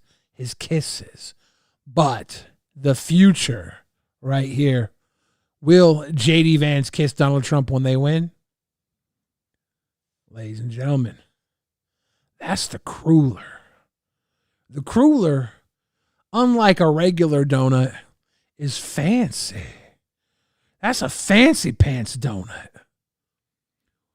If they win, there is a 100% chance J.D. Vance will kiss Donald Trump on the lips. The cruller doesn't lie. That's a fancy pants donut. Ladies and gentlemen, he kissing him. What's up, Dave the Hippo? We are currently doing ba-bang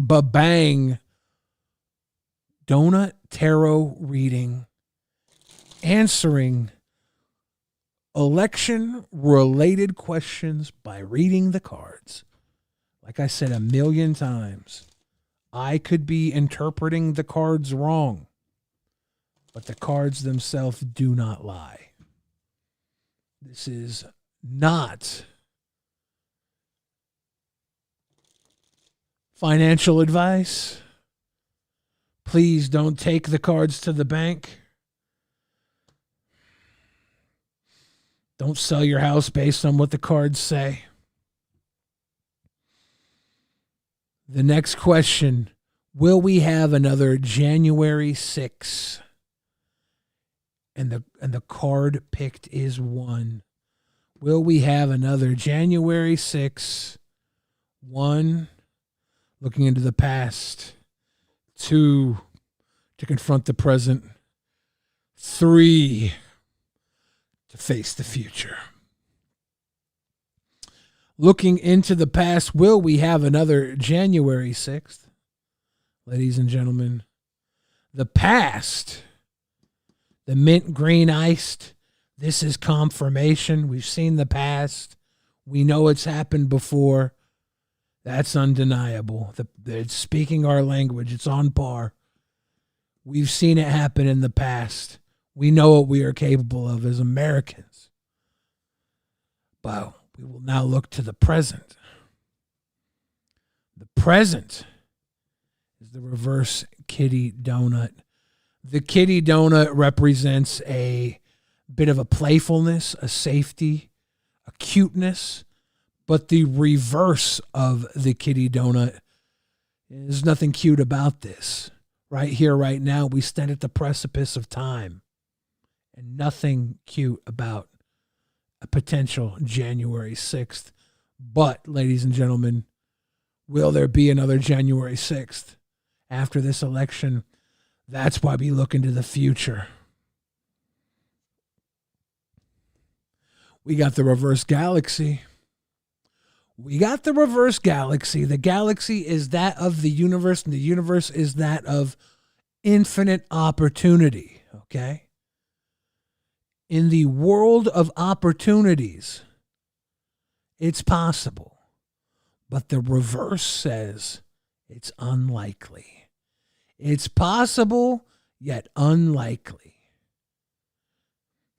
Ladies and gentlemen, the cards don't lie. January 6th, unlikely. Unlikely.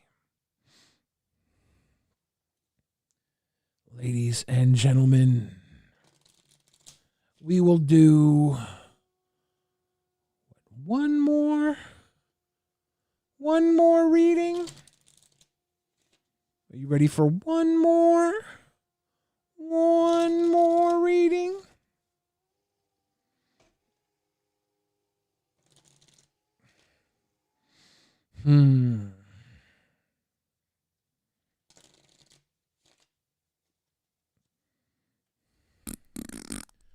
Miss Paradox. Miss_Paradox_ donated $20 for magic cards and cookies. Smiley face. Yes. Thank you very much. I much appreciate all the love tonight. The amount of magic cards and cookies that I can buy is please clap. Please clap. Yes. Revolting Machine donated $5.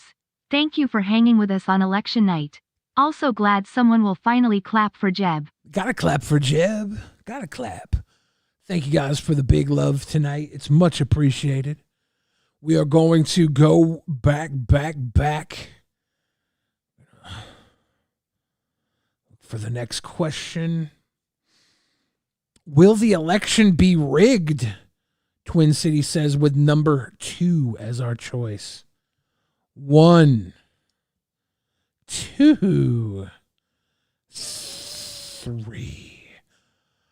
Now, the cards do not lie. I can misinterpret the cards, okay? We will look into the past before confronting the present to find the future. And ladies and gentlemen, the past. Will the election be rigged? The past says the vanilla cream donut. Yeah. The vanilla cream donut is stuffed. It's filled. In the past, people have thought that the ballot boxes have been stuffed, filled. There's been questions of rigging in the past. I don't know if this is telling me that it was rigged. The vanilla of it tells me that it's very basic, a basic truth.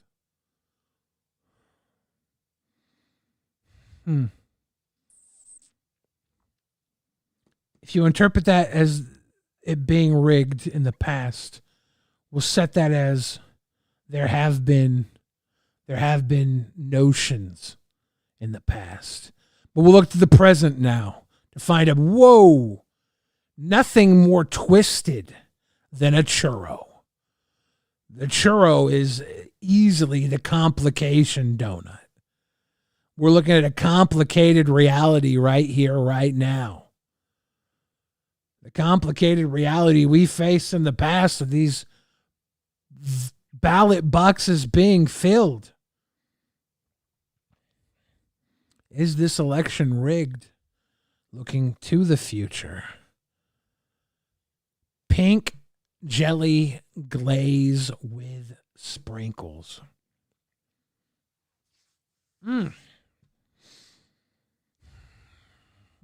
The complication to celebration. The sprinkles show us celebration. Show us the pink. The pink could be a light MAGA win with the light red. The pink could be a female uterine win. Is the rig a celebration? Is it rigged? I'm going to say nothing inherently about these cards suggest the outcome will be rigged, but it will be driven by complicated issues. And the complicated issues, again, the twists and turns, the gerrymandering, the county lines being redrawn, the electoral college being pushed. The election is rigged based on legal matter. It's legally rigged.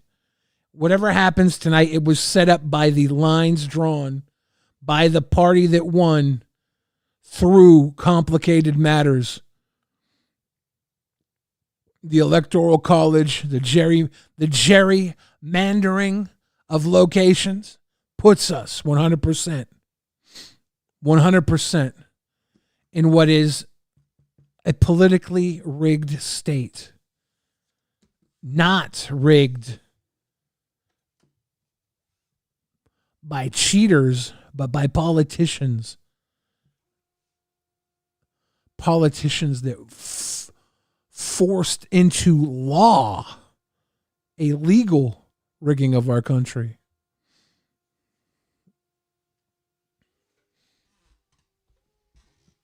Ladies and gentlemen, we have consulted the donuts about tonight's election. I got to be honest with you. I don't know who's going to win. Did the cards tell us? Did we ask the cards who was going to win? Did they really tell us? Should I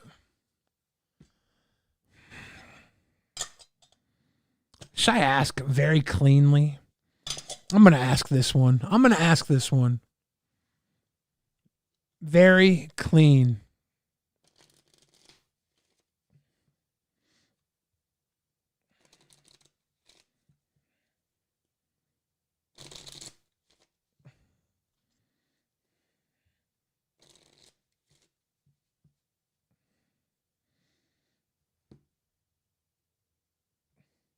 Somebody pick a number between 1, 2, and 3.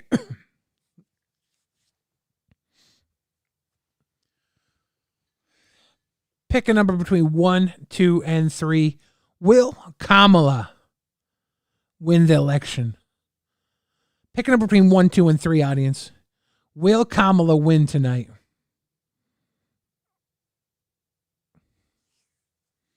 One. Ladies and gentlemen, will Kamala win tonight's election? We must look into the past, confront the present to find the future.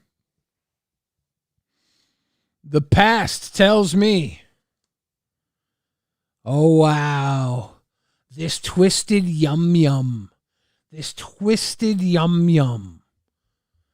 yum-yum tells me twisted dough dipped in a glaze. Twisted. This past is twisted. The road we've gotten to here with Kamala tonight is not a straight road. There's a reason she is your Democratic nominee, and it's not because of the normal process. She was put in due to the President Joseph Robinette Biden dropping out of the race and putting his VP into his place. This twisted existence of Kamala got her passed to the present, ladies and gentlemen. The ice cream burger. Was that McDonald's? Burger flipping. Joe Biden, ice cream eating. That's what we have here in the present. The ice cream burger. That's a donut filled with ice cream, a.k.a. the cold hard truth, is right here, right now. Kamala on her own,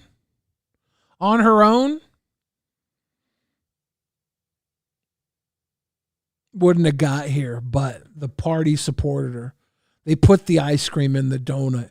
They put her on the pedestal. They got her to this point. She is the candidate. But will she win? That's how we look into the future, ladies and gentlemen. The future tells us the reverse pretzel topped. This twisted beginning, all right, gets us to the future. a twisted yet concentrated top, but it's the reverse.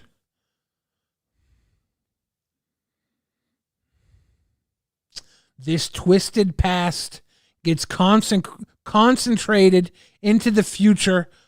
Kamala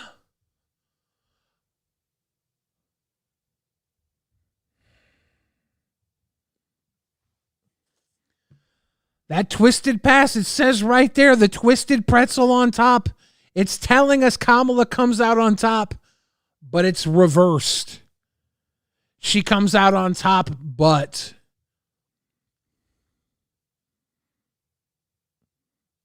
I think that might only be popular vote. The reverse tells me Kamala will win the popular vote, but I'm uncertain if she will win the Electoral College because it's reverse. But it's telling us this twisted past comes out on top, but reversed. Shit, guys, I don't know. Like, maybe I'm reading it wrong.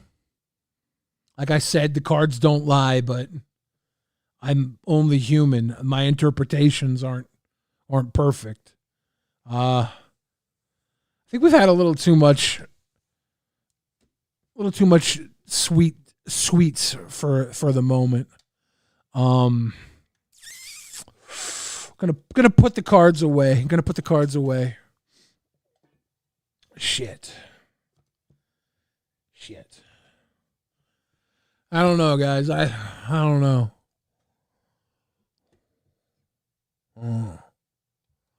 I don't know, guys. Am I gonna do Trump too? Should we? Fuck it. Guys.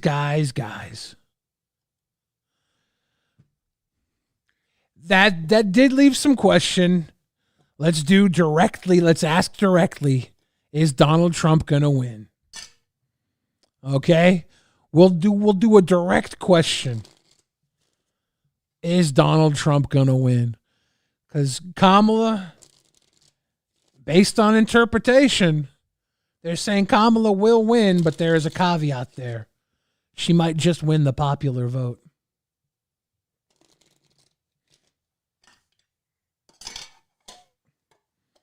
So, ladies and gentlemen, we will ask the question directly. Please, somebody in chat, pick a number between 1, 2, and 3.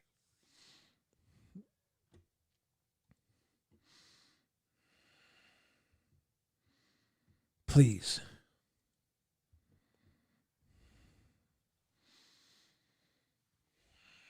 Dakota Seckman says, don't ask a future you might not be ready for. We are consulting the cards. We're consulting the cards. D. Dubas says 2. All right. Will Donald Trump win? Maybe this will be a more clear-cut answer. We must look to the past, confront the present to find the future. The past. Will Donald Trump win? The past gives us the sparkle stars, reverse sparkle stars, because Trump, the sparkle stars, the stars of freedom, the sparkle, the shine, the luster of winning.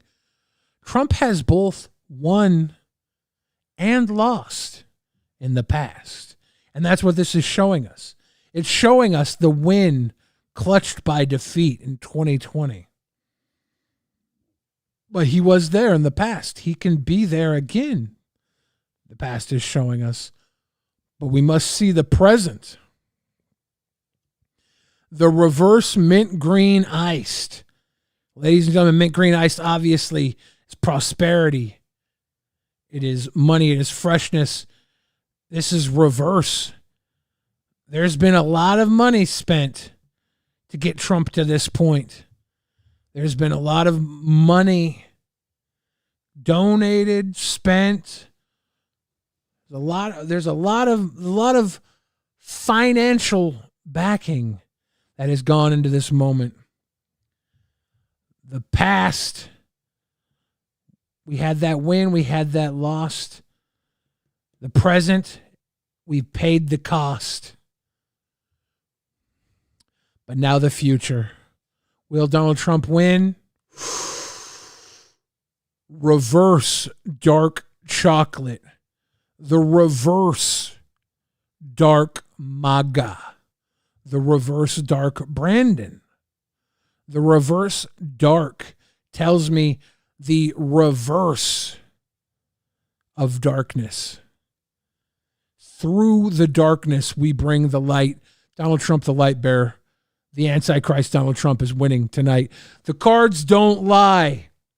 I might interpret them wrong. I'm only human. But it tells me here Donald Trump is the Antichrist, the reverse of darkness, the bringer of light. The donuts don't lie, guys. The donuts don't lie.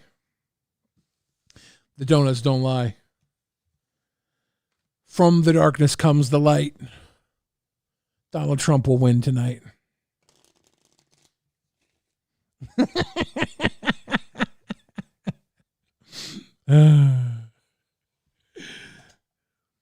Putting these fucking cards away. These silly little cards.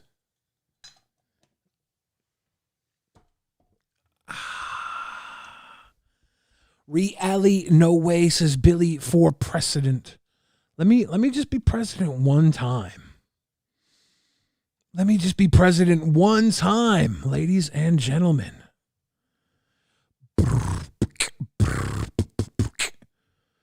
Oh, my sheet.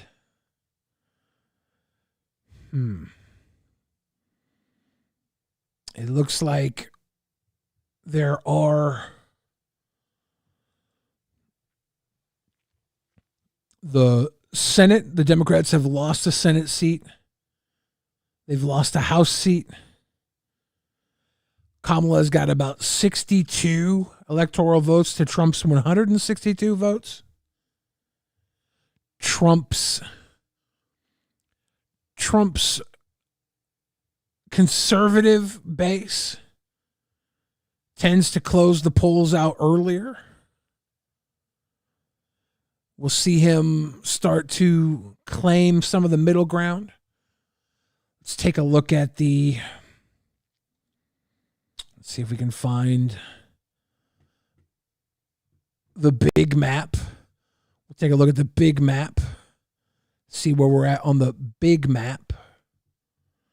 If we check out the big map based on projections, these are simply projections.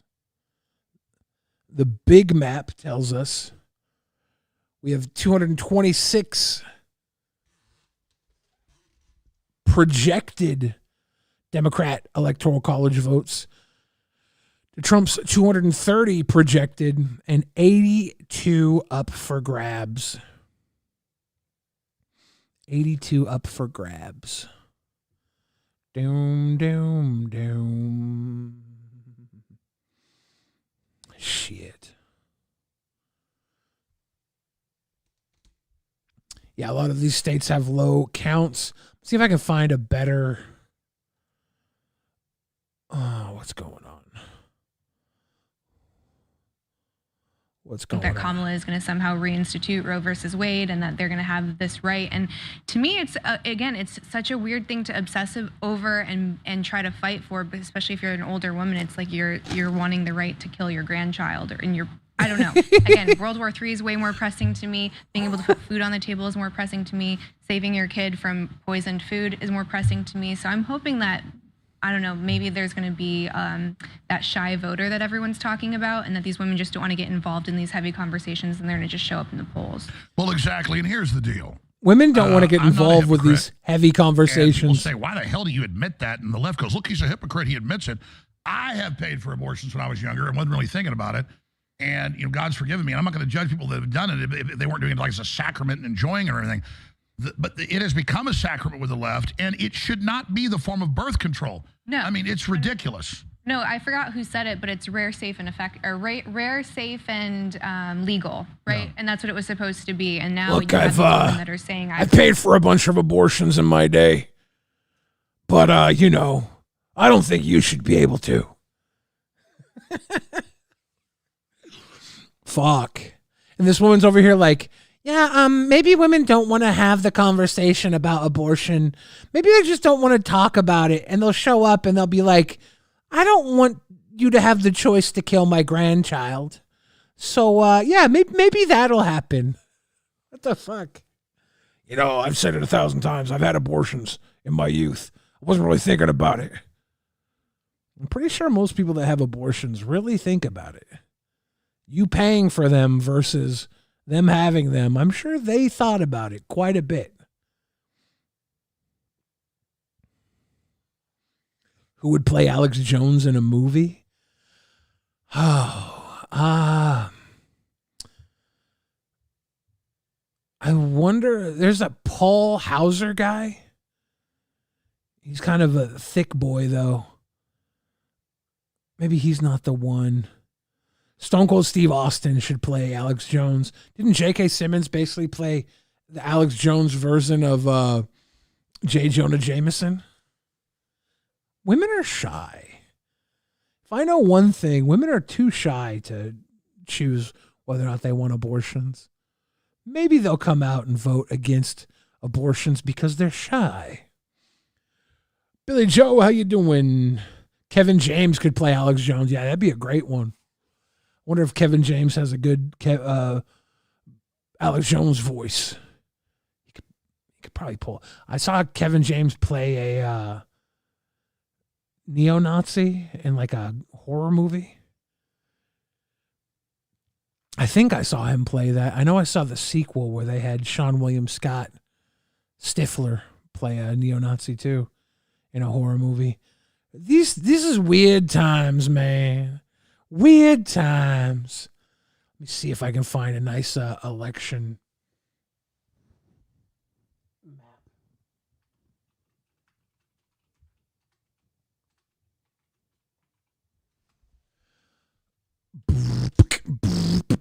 I'm looking for a live results map. Let's go to CNN and see what they have to say.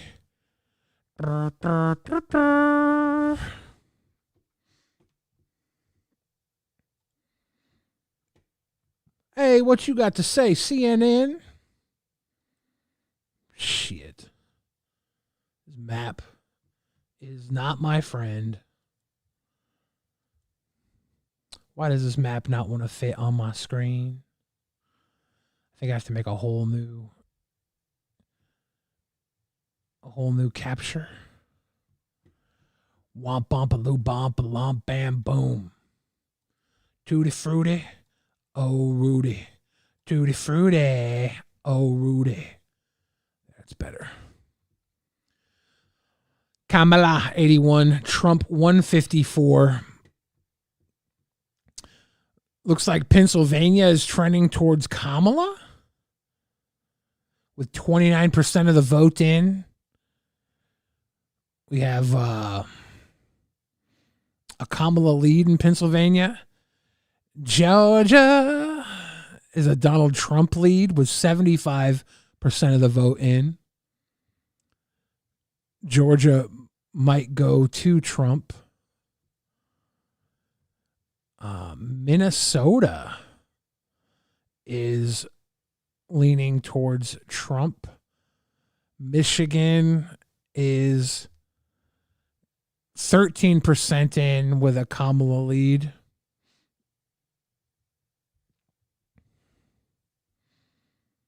The dark horse is Daniel Larson. Yeah, they tend to have a huge swing towards the Democratic candidate near the end of the night.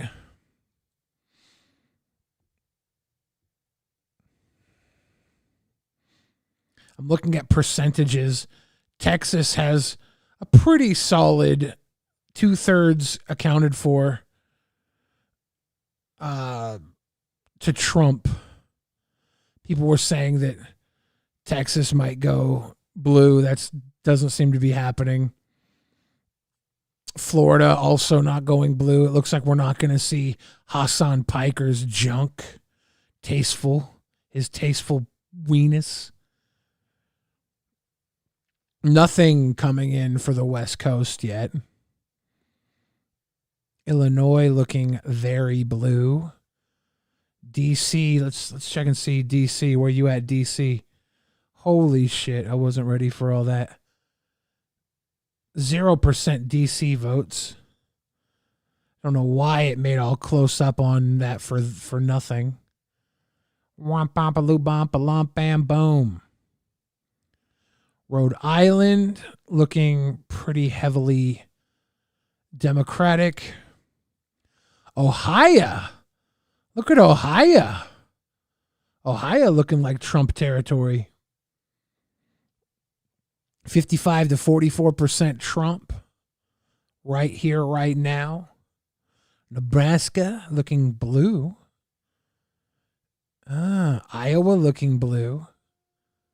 20%, 30% in Nebraska and Iowa. Things could switch. So this is where we're at right here, right now. I should definitely run for president. I've often told myself I would make a really sweet president. A sweet little Billy the President, the fridge. Have you guys found this Baron Trump? Let me see if I can find this little tootie right here. Let me pop this fucker open. Come on, Papa. Let me go to my history. I should have a video on my history that I was going to share.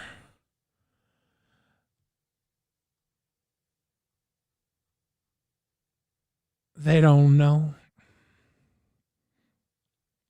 Where the hell is it?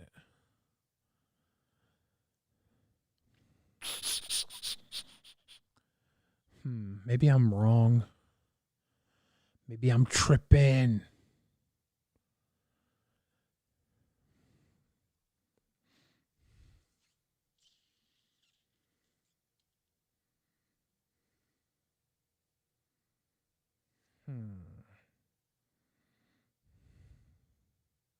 This is the one I'm looking for. Hey guys, welcome back to Starkey Farmstead. My name is Samantha. What I'm fixing to show you may be very disturbing to some of you. I ask that you listen to me all the way through because this is 100% true. It is not fake. There is a book written about Baron Trump, and his dad is the last president of the Republic of the United States. Hello everyone. Welcome back to Starkey Farmstead. There was a rumor going around that there had been a book written about a young boy named Baron Trump, whose dad becomes the last president of the United States, the Republic of the United States. This book was reported to have been written sometime in the 1800s. So as usual, me, Samantha, went digging. Not only did I find the book, I bought the book. You bought the book, Samantha? I bought the book. You bought the book? And today we're going to deep dive for the first time into this book. I can tell you what I found out about the author, whose name was Ingersoll Lockwood. Okay, the Arthur? Like, hey, what a wonderful type of day where you could learn to live and play and get along with each other. Ingersoll Lockwood. From everything I found, yes, he was a Christian. Yes, he had a lot of work in government, everywhere from embassies to even being over a prison at one point. Now, I will share more about the author further into the videos. She said Arthur, right? Did she not say Arthur? She obviously is saying author, but I can't not hear Arthur. So you're not going to want to turn it off, guys, because this is all very important. The reason I find this interesting is because President Trump's son is named Barron. And we have all heard rumors, prophecies, and words given by people saying that President Trump will legitimately be America, the Republic, the United States of America, the constitutional republic's very last president, right? I mean, if you're a Christian, if you're living in this day and age, you've heard somebody say that. So to have found a book that was published on this date over 100 and almost 30 years ago, talking about the last president of the United States in a trilogy with a young boy named Barron Trump, well, I couldn't pass it up. Now, whether you believe a time traveler wrote this, a demon, or somebody filled with the Holy Spirit, the fact is the book was written. So you guys think the book was written by a time traveler, a demon, or someone full of the Holy Spirit? All right. Which one of the three? And if it was a demon, does that change the contents of the book than if it was written by someone of the Holy Spirit versus a time traveler? You decide. And right now, together, I'm going to read some excerpts out of it. Not much, because I believe if you want to read it, you need to purchase it. But I'm going to read some of the good stuff for you guys. Get ready. Sit back. So Whoopsie Walrus is 100 years ago. So Barron is a time traveler. There is a theory, okay? There is a theory that the Trump family possesses a time machine and that they are able to stack wealth and a credibility in this world through the use of their time machine. There is a theory.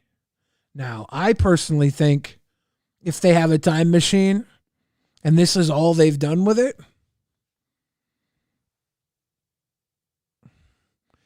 that shows some great incompetence. Get something to drink, tell her ready to go away, and give mom and dad a few minutes.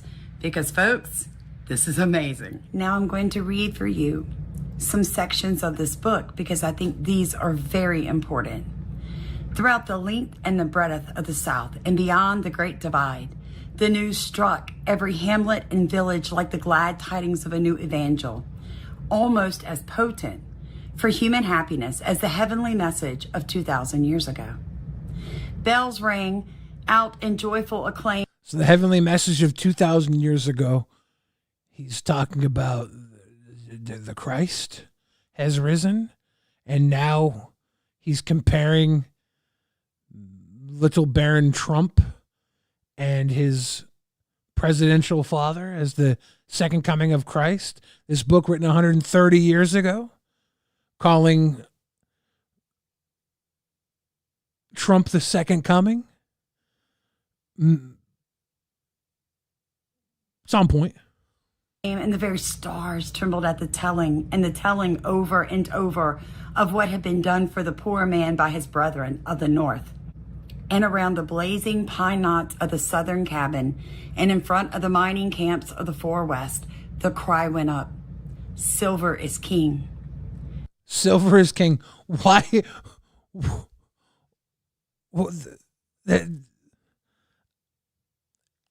I'm too stupid to get this imagery.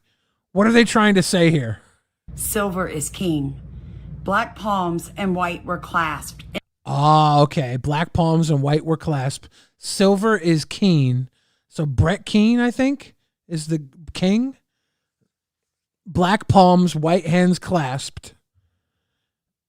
This is Trump bringing on a racial connection,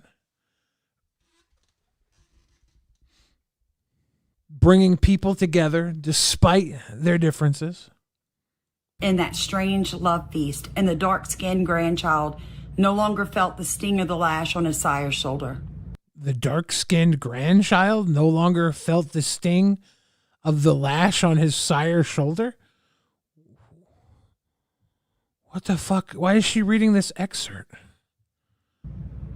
All was peace and goodwill, for the people were at last victorious over their enemies who had taxed and tied them into a very living death. Now the labor... They were taxed and tithed into a very living death. And then she brings it, Timothy 5:18, New King James Version. For the scripture says, you shall not muzzle an ox while it treads out the grain, and the laborer is worthy of his wages. Wasn't it Trump that was saying that he doesn't like paying overtime? Did we not just get a ton of Trump saying that he hates paying overtime? He hates paying for overtime? Like, is that not the opposite of this? Laborer would not only be worthy of his hire, but it would be paid to him in a people. Billy Joe getting the Mexi Melt. Yeah, back to the 70s or the 80s. Is the Mexi Melt the 80s?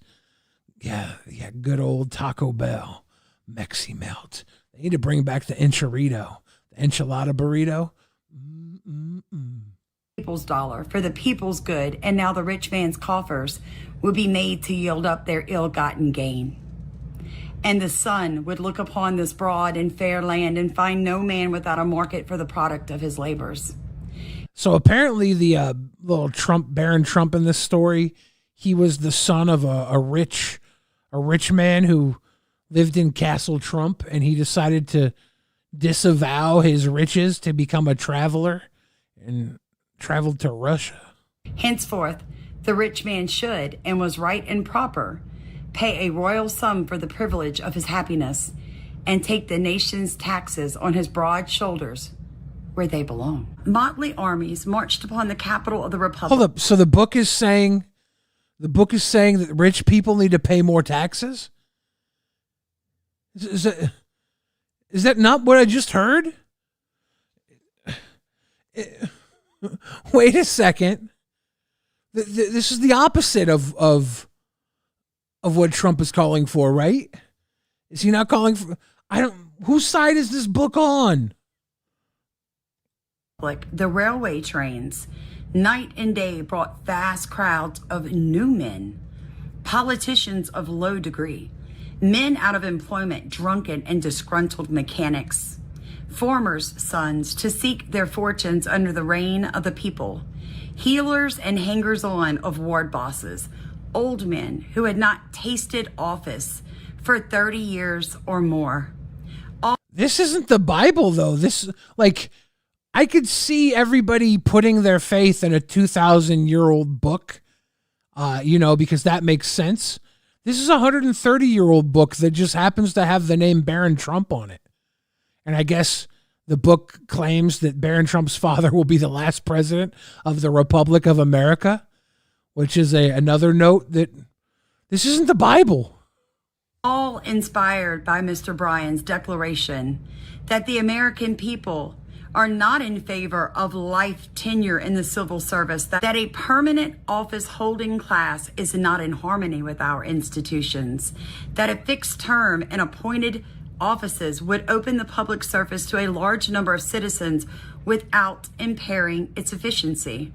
All bearing news in their hands or across their shoulders, each and every one of them supremely confident that in the distribution of the spoils, something would surely fall to his share, since they were the common people who were so dear to Mr. Bryan and who had made him president in the very face of prodigious opposition of the rich men, whose coffers had been thrown wide open all to no purpose, and in spite, too, of the satanic and truly devilish power of that hell upon earth known as Wall Street, which had sweated gold in vain in its desperate efforts to fasten the chains of trust and the claws of soulless monsters known as corporation upon these very common people, soon to march in triumph before the silver chariot of the young. So she was saying that these term limits that were put into term were referencing Congress. But when this book was written in 1896, presidents didn't have term limits. This guy could have been writing this as like a woke thing to give presidents term limits, and then we got them. Interpreting writing from a time period and putting it towards ours currently to mix and match based on your bias agenda is pretty simple. I feel like I could take just about any book ever, read through it, and find bits and pieces like this to ratify that the book was predicting what I wanted to happen in the future. Like I could probably sit down with some well, what's the not Beatrix Potter, but who's the girl that did Hey God, It's Me, Margaret, about her period. Pretty sure I could find some pretty damning evidence for either side if I read through that book. I'm not going to. Pretty sure I could. There's some book from the 1800s that says Barron Trump will be the last U.S. president. It's this book, Grady George, that she's reading from. It says that his dad, Judy Blume. Thank you, Judy Blume. I could probably find some good shit out of a Judy Blume book to purport my agenda. She's reading from this book from 1896, 1800s, and the book is called The Last President, and it's about a kid named Barron Trump whose father was the last president of the United States. That's what this book is about. That's what we're hearing these excerpts from, Grady George. That's this book exactly. Young conqueror from the West. The inaugural address was not a disappointment to the... And yet the Barron Trump last U.S. president thing is eerily on point. But all this other stuff is what I'm questioning here.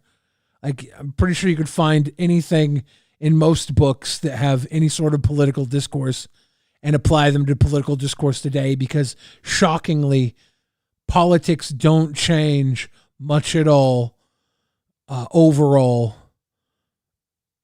in centuries. We fight the same fights.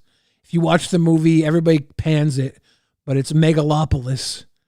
It's got a lot of critiques. It's got Adam Driver in it. One of the cool things about Megalopolis is its ability to speak to the past, the present, and the future using these very familiar feelings that are really just always a part of history, present, and future. It's just things that don't change because they're ingrained in the way we build and destroy societies. Those who had come to hear it.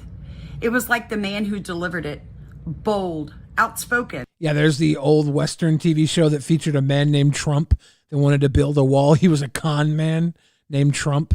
He wanted to build a wall to protect the city from neighboring cities, and turned out it was a con, and they ran him out of town. Unmistakable in its terms, promising much, impatient of precedent, reckless of result. A double confirmation that this was to be the reign of the common people. That much should be unmade and much made over. And no matter how the rich man might cry out in anger or amazement, the nation must march on to the fulfillment of a higher and nobler mission than the impoverishment. And this Barron Trump book is woke speech. This is him talking about they're taking down the ruling elite. Is Trump the guy that was going to take down the ruling elite? I thought he wants to give tax breaks to the rich. I don't get it. Degradation of the millions for the enrichment and elevation of the few. Then he threw himself into a chair and, seizing a sheet of official paper, penned the following order and directed its immediate promulgation. Executive Mansion, Washington, D.C., March 4th. I guess you can look at it either way, because obviously Kamala and the Democrats are protecting the rich as well. Like the rich kind of have it locked in either way. It just basically the election is about what flavor of poor the rich have to deal with, because the rich gonna be rich either way. Do you want patriotically obnoxious poor, or do you want tit-suckling obnoxious poor? 1897, Executive Order Number 1.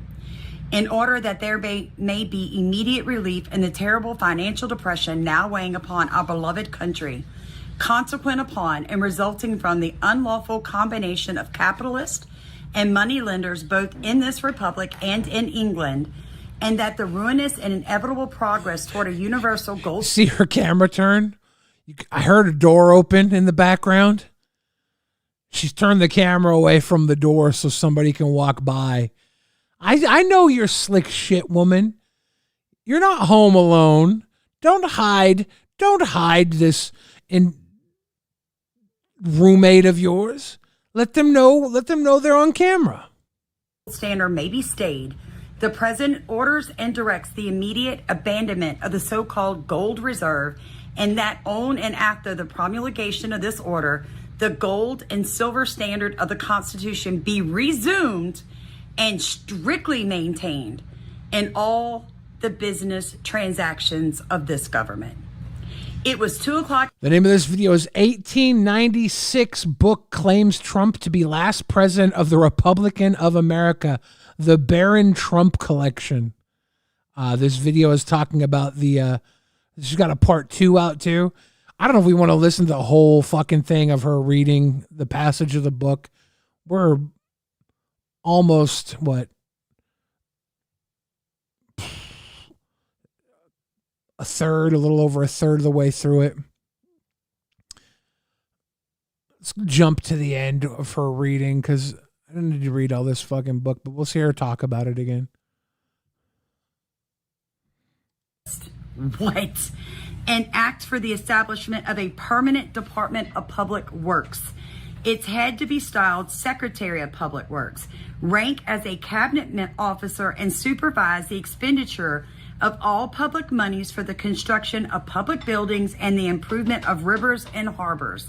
An act making it a felony punishable with imprisonment for life for any citizen or combination of citizens to enter into any trust or agreement to stifle, suppress, or in any way interfere with full, open, and fair competition in trade and manufacturing among the states. You guys, I would vote for any president that would do just a little bit I've talked about. Look, we're going to keep going, but it's time for me to... Hold up. You're reading a book from 130 years ago. You're now going to vote for a president who promised things in a children's book 130 years ago? Why is this person not on the ballot? And why are you suggesting that this is Donald Trump?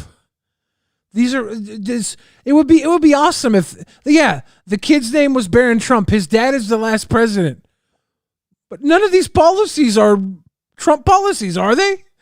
I don't think these are Kamala policies. Feed my husband. It's been a long day and it's my third video today, guys. I love you. She's going to feed her husband. I told you her husband walked in after work and she's over here making YouTube videos when she should be making dinner. Let me tell you something. If the Holy Spirit has been telling you to do something, whether it's write a book, write a poem. Write a poem. Her words.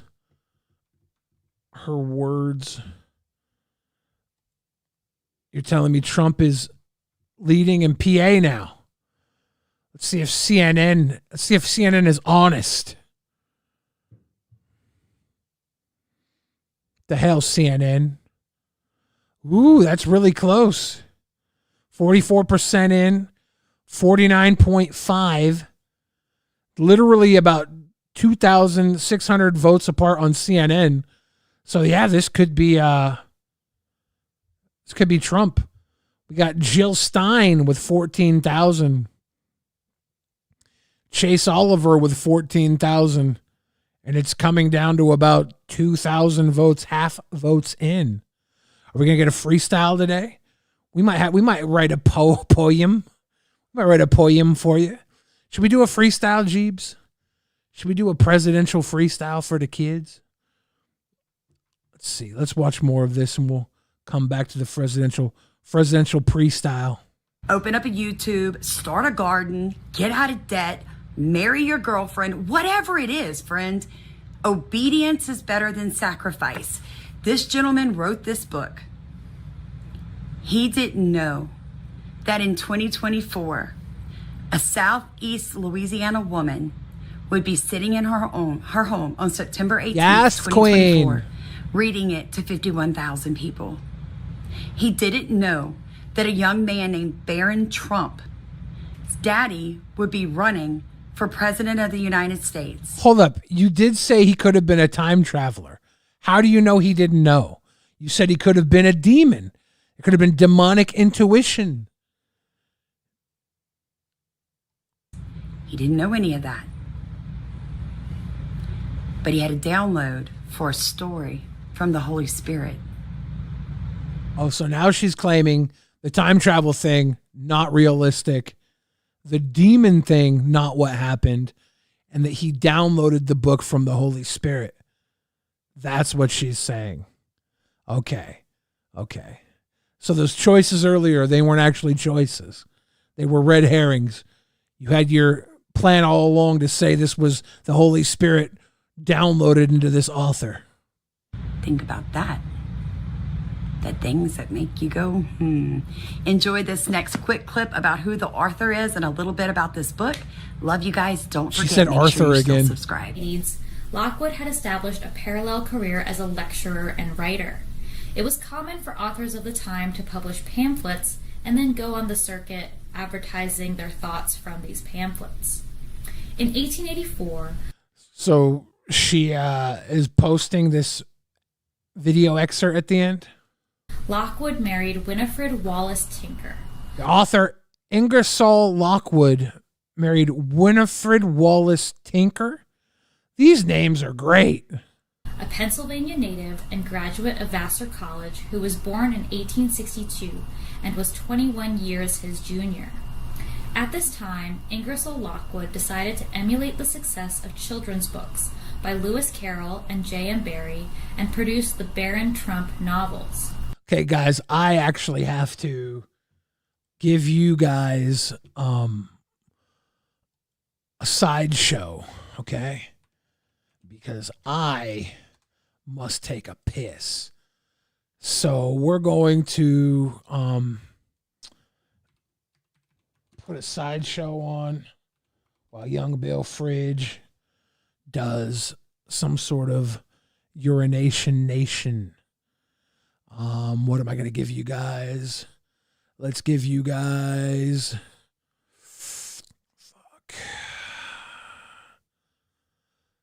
Let's give you guys 8-Ton Gorilla.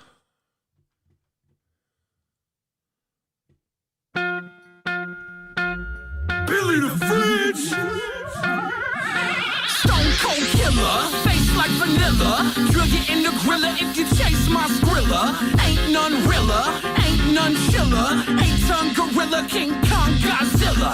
Hi, I'm Billy. Hi, I'm the Fridge. When I get silly, hide all your kids. Hide all your cash and hide all your liquor. Hightail your ass to the panic room quicker.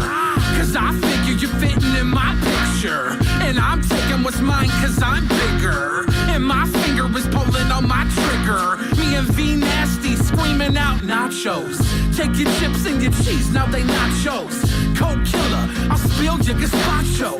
Head honcho, heading over to Roscoe's. I ordered the chicken and blue waffles. You awful, dude, Lego my ego. Your girl's hot though, yeah, I know she's Prego. I still spread it on the bread like it's mayo. Then kick her out the bed so I can play Halo. Stone Cold Killer, face like vanilla. Drill you in the griller if you chase my skrilla. Ain't none realer, ain't none chiller. 8-Ton Gorilla, King Kong Godzilla. Stone Cold Killer, face like vanilla. Drill you in the griller if you chase my skrilla. Ain't none realer, ain't none chiller. 8-Ton Gorilla, King Kong Godzilla. You going ham? I'm going ham sandwich. Screaming Dash K in the face of Dan Savage. The last laughing, smashing like Jack Rabbits. Got these kids hooked like hookers with crack habits. It's black magic, mastered with a handshake. You sipping syrup, I pour it on my pancake. Damn man, it's a wonder I can stand straight. Drink till I pass out, wake up with a backache. That's great, now I need some medical attention. Did I mention that I bit off an edible? Weed chemical, icing is electrical. Catnip got me putting pussy on a pedestal. I'm skeptical, chatting up a goth chick. Says she likes pain, I tossed her in the mosh pit.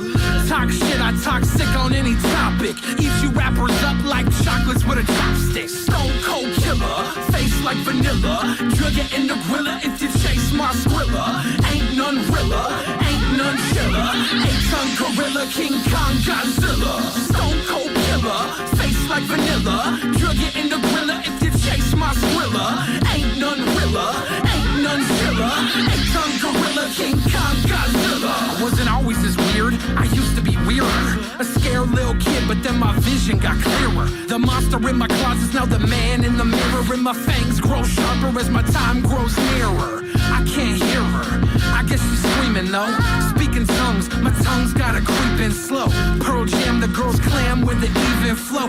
Butterfly, red wings, and the demons glow. Even so, she put it on like voodoo. Had me doing things that go viral on YouTube. Yeah, I puke, dude, but what would you do? Sitting on the sideline, sipping on a yoo-hoo.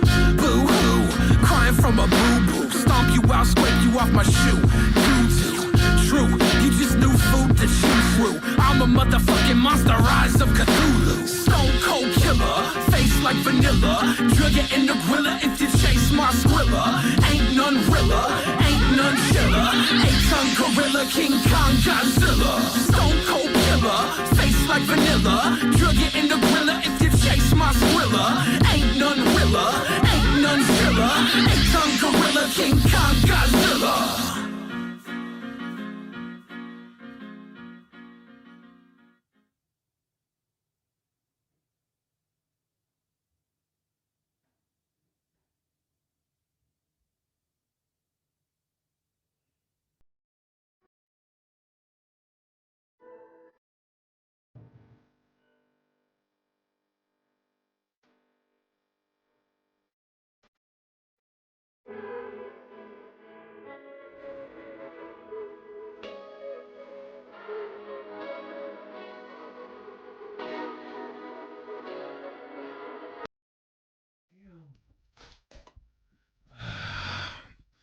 Damned, baby.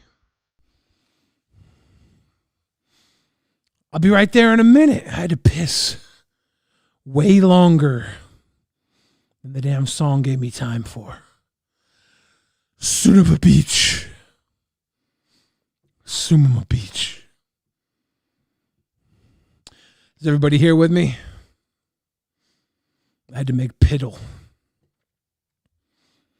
I had to make piddle. These are two children's novels written in 1889 and 1893. They remained obscure until 2017, when they received media attention for perceived similarities between their protagonist and U.S. President Donald Trump. Lockwood published the first novel, Travels and Adventures of Little Baron Trump and His Wonderful Dog Bulger, in 1889, and its sequel, Baron Trump's Marvelous Underground Journey, in 1893.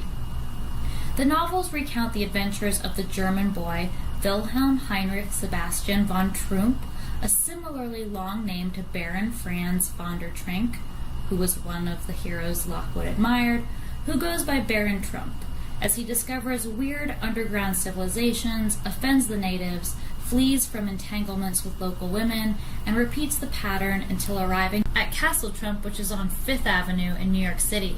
Castle Trump is on 5th Avenue in New York City. That's where Trump Tower is. Trump Tower's in New York City. What's up, Ryan? See, how you doing?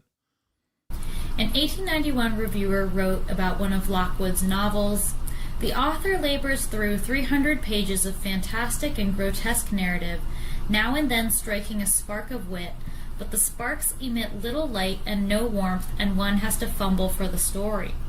Lockwood's writing style was much better suited to political fanfare, and his work 1900 or The Last President is exciting and well written. Baron Trump lives in a building named after himself, Castle Trump, while the real-life Donald Trump had lived in Trump Tower on 5th Avenue for decades. Furthermore, Donald Trump's youngest son's name is Baron Trump. The Trump family immigrated to the United States from Germany in the 1890s and started speculating in real estate in Seattle in 1891. They were buying up real estate in my city. Before 1918, they had begun to purchase real estate in Queens. The last name Trump would not have been an uncommon one for Longwood to use, and the first name Baron harks back to respected Austrian hero Baron Trenck. So the name Baron is an Austrian hero name, Baron Trenck, and Trump is not an unlikely name for him to choose. Interesting, to say the least. Time travel, still up in the air. Which Longwood would have known due to his tenure as ambassador to a German kingdom. I will say, if this theory that the Trump family owns a time machine and is able to go 2 and 4 through time, that would explain how Trump dodged that bullet so well. If he had a frickin' time machine, he could just go back over and over and over again. Like if Barron was in charge of the time machine, Trump gets his head blown off. Barron goes back 10 minutes. Is like, Dad, turn at this exact time. And then Barron knows the exact time. So he, I don't know, flashes a big bare set of breasts to get Trump's attention. He turns over to look at the boobs. Bullet misses him. The Trump family could have a time machine, is what I'm saying. That would make sense. That was the end of that. Hey guys, welcome. Hey guys, there's a part 2. I wonder if part 2 Welcome back to Starkey Forum said, it has been off the chain today. So I put the same video that I did on the Baron Trump collection, the 3 books, the trilogy. This one is Donald J. Trump, the last president, time travel, or God. So now he's no longer just a time traveler. He could be a god. That I did for you guys. I put it on TikTok today. It went viral. We're at 400. Did Ingersoll kill a lady? As a lawyer for Miss Margaret Todd, who died under suspicious circumstances in 1905, soon after changing her will and order, it seems to exclude him, Lockwood. Oh my goodness. So she died after changing her will in order to exclude him? So if he killed her after the will changed, he ain't getting nothing. I don't know. That's confusing. 100,000 views, and I'm blown. God is so good. So in this video, I'm going to do 2 more readings from the book 1900 or The Last President. Okay?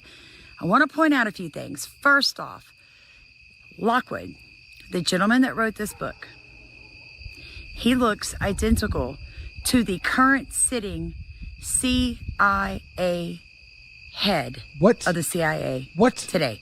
The one that Biden put in office. Look at that picture. Look at it. Okay. Having said that, yes, Donald Trump's uncle knew and got some of Tesla's stuff. Not saying anything about time traveling, anything that I'm just saying yes. Second, in the book 1900. So you're telling me Donald Trump's uncle took Tesla's time machine and Back to the Future, the almanac, like they did in the movie Back to the Future based on Donald Trump? What?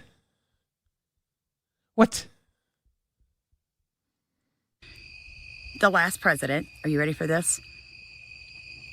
Baron Trump's dad, the president, actually hires a gentleman to sit on his cabinet by the last name of Pence. I'm not making it up. You'll see it in the clips. Love you guys so much. Thank you so much for rowing with us. So there was it put Pence in the book, was in charge of the Department of Agriculture in the book, where here Pence was the vice president. It's pretty eerie, dude. Pretty eerie. They had the picture here. It says author and an originator of the cult of the immortal. The immortal what? Why is this cut out? Why is he the originator of the cult of the immortal And we don't. Okay, I gotta look up Ingersoll Lockwood, the Cult of the Immortal, to see what.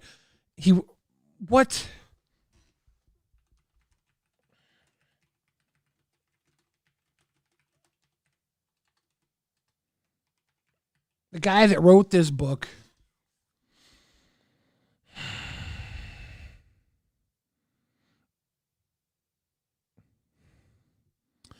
The guy that wrote this book also wrote a book called Laconics of Cult. Ingersoll Lockwood was an American lawyer and writer. As a writer, he is particularly known today for his Baron Trump children's novels. However, he wrote others children's novels, a collection of poetry in varying mood, Jetsam, Flotsam, and Ligon, a dystopian novella, 1900, The Last President. That's the one with Baron Trump in it as well, and several other works. Laconics of Cult is Lockwood's critique of organized religions with their shadowy gods on their shadowy thrones and his attempt at creating a new cult of the immortal human.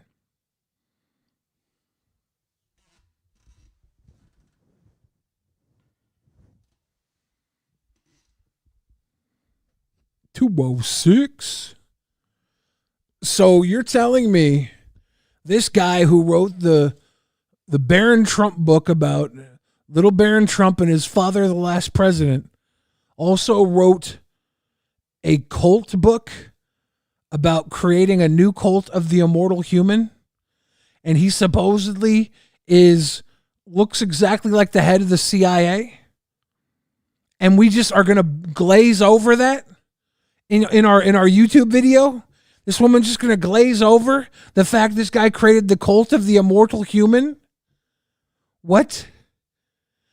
It says right here in her damn thing, it says right here in her video, this picture of him, author and originator of the cult of the immortal human. And she doesn't bring that up. The gentleman that wrote this book, he looks identical to the current sitting CIA head. Oh, the current sitting CIA head looks exactly like the guy that wrote the cult of the immortal human?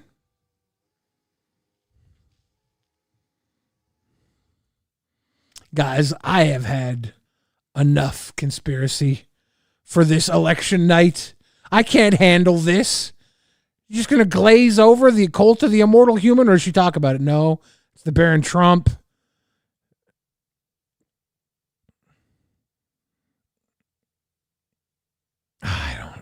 I can't do this, guys.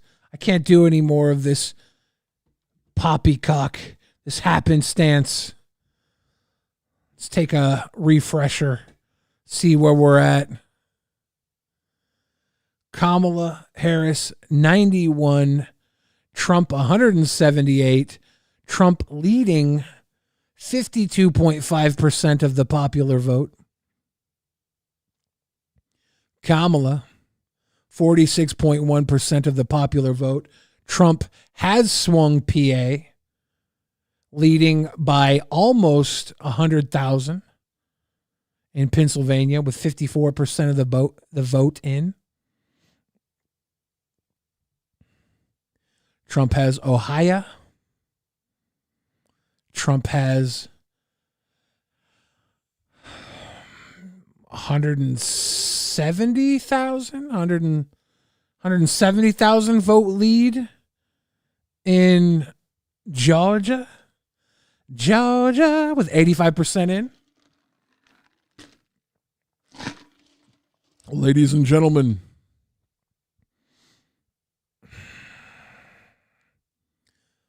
next polls close in 36 minutes, 11 p.m. Eastern Time. That should be the Mountain Time polls.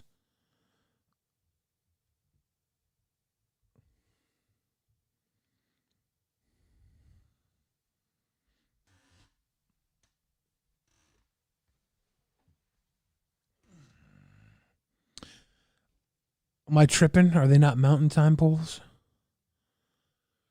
Do do do do do do do do do do It's going to be a long night for the pollsters. We're going to look at what possibly will be a long week ahead of us, counting votes.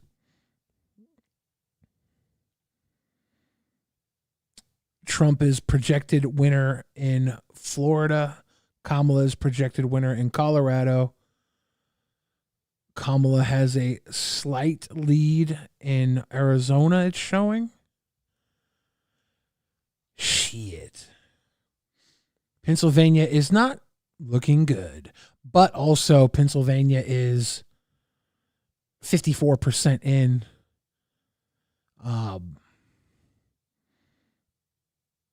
It's still close. A lot can happen, especially if Kamala stuffed those ballots. No, there's a lot going on here. We'll have to see. We'll have to see. It ain't over till it's over. And if it's over, it's still probably not going to be over. If you recall what happened last time. Boys and girls, children of appropriate ages.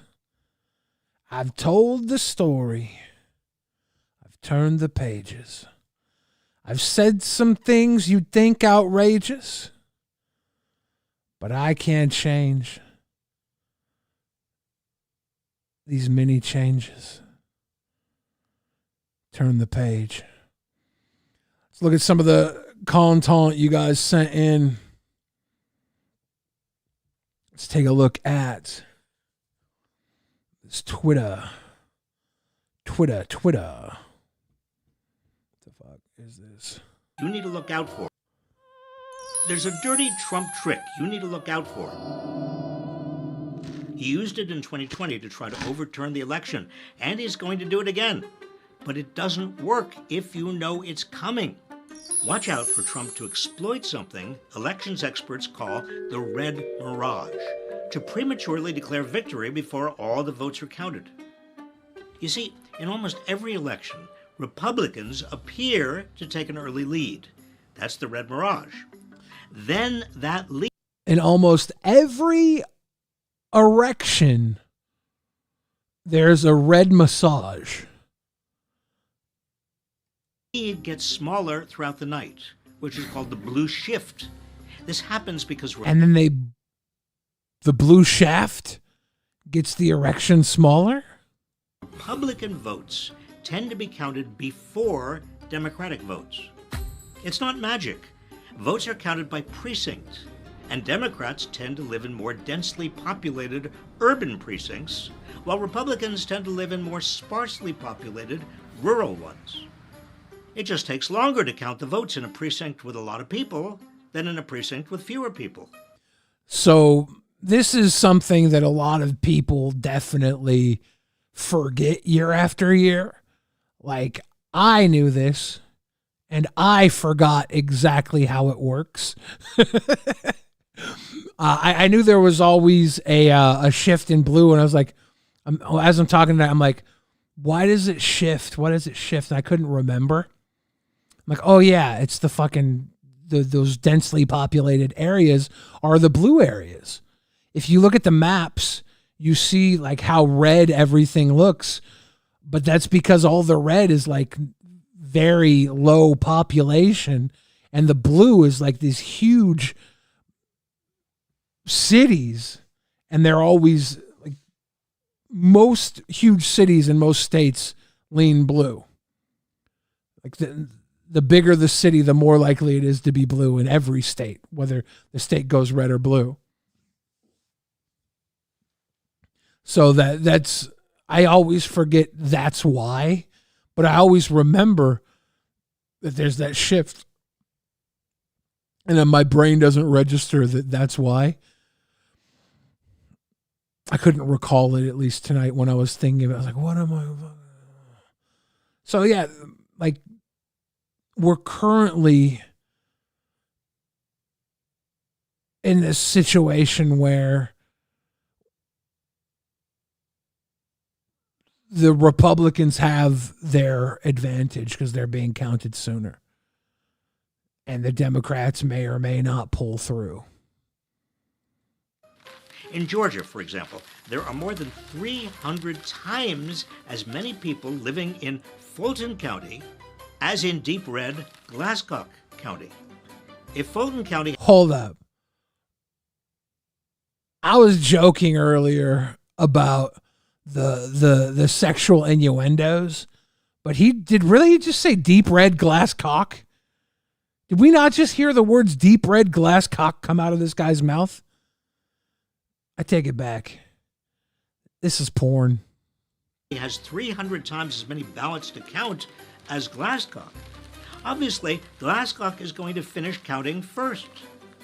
In 2020, when numbers came in from counties like Glasscock first, it made it look like Trump was leading in Georgia when he really was not. It was a red mirage.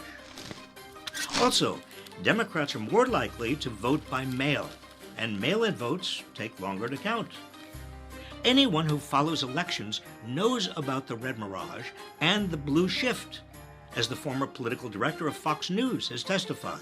So in every election, and certainly a national election, you expect to see the Republican with a lead, but it's not really a lead. So this red mirage, that's really what you expected to happen on election night. Happens every time. But happens every time. In 2020, Trump pretended the blue shift was surprising and suspicious. We were winning in all the key locations by a lot, actually. And then our numbers started miraculously getting whittled away in secret. No, there was nothing miraculous or secret about it.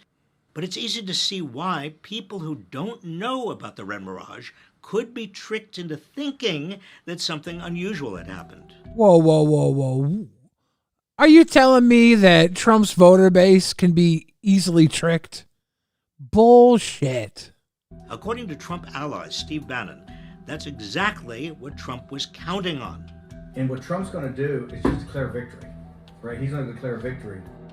But that doesn't mean he's the winner. He's just going to say he's the winner. The Democrats, more of our people vote early that count. Theirs vote in mail. And so they're going to have a natural disadvantage. Not just in mail, though. Like, he's explaining the mail thing, like, which I knew the mail votes usually tend to be Democrat. But I forgot that those precincts, the giant metropolis areas, have so much more to count. They just take longer.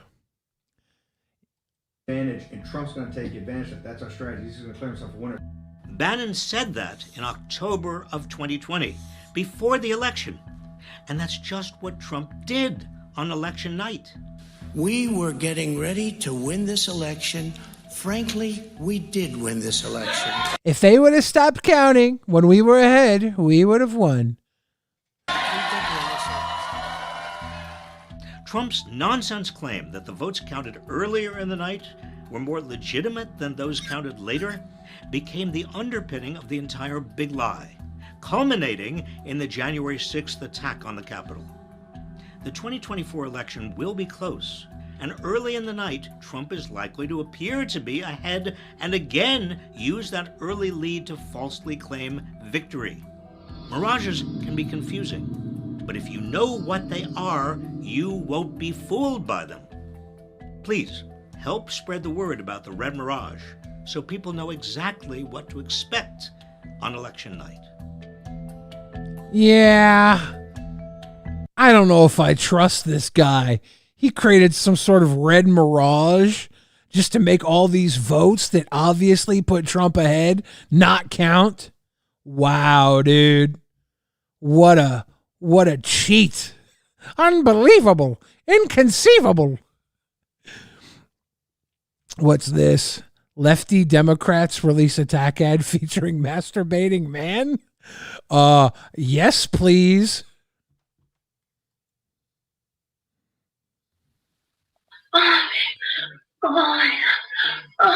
Oh! Sorry, you can't do that. What the hell, man? How'd you get in here? I'm your Republican congressman. Now that we're in charge, We're banning porn nationwide. You can't tell me what to do. Get out of my bedroom, you creep. I won the last election, so it's my decision. I'm just gonna watch and make sure you don't finish illegally. What the fuck? What the fuck? What the fuck? We just got goon ads now? We just do a little gooning around here. What the fuck?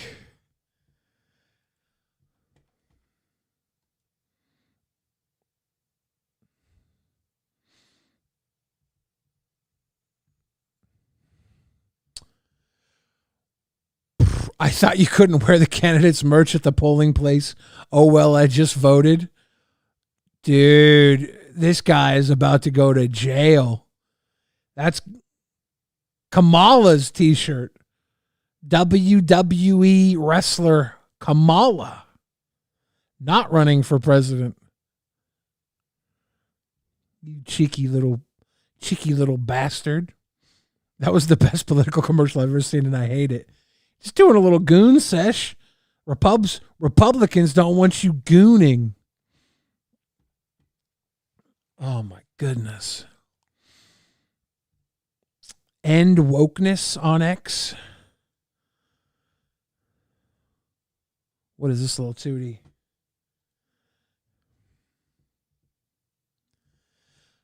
Kamala just pretended to call a voter, but then accidentally showed her screen. She was on the camera app. Oh, Kamala, what are you doing?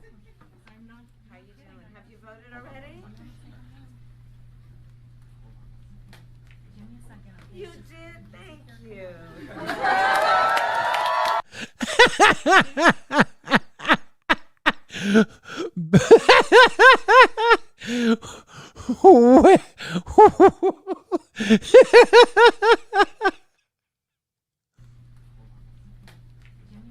You did, thank you.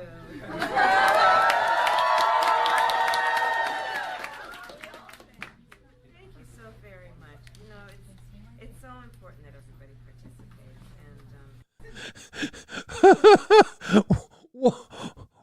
Why would she show the phone? Why would she show the phone? Does she not know that? Was there like a screen cap of someone's phone number that she was going to show? Like,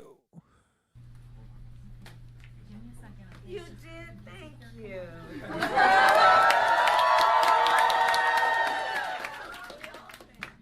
Thank you so very much. You know, it's so important that everybody participates. you know what? I gotta try something. Let me see. It wasn't FaceTime. It was definitely the phone app. But I'm going to call my mom.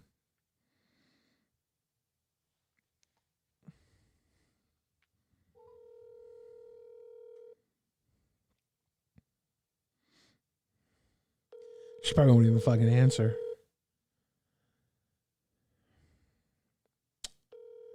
Embarrassing. So I have my phone app open while the phone is calling. So it's possible she was on the... Hello, Mom?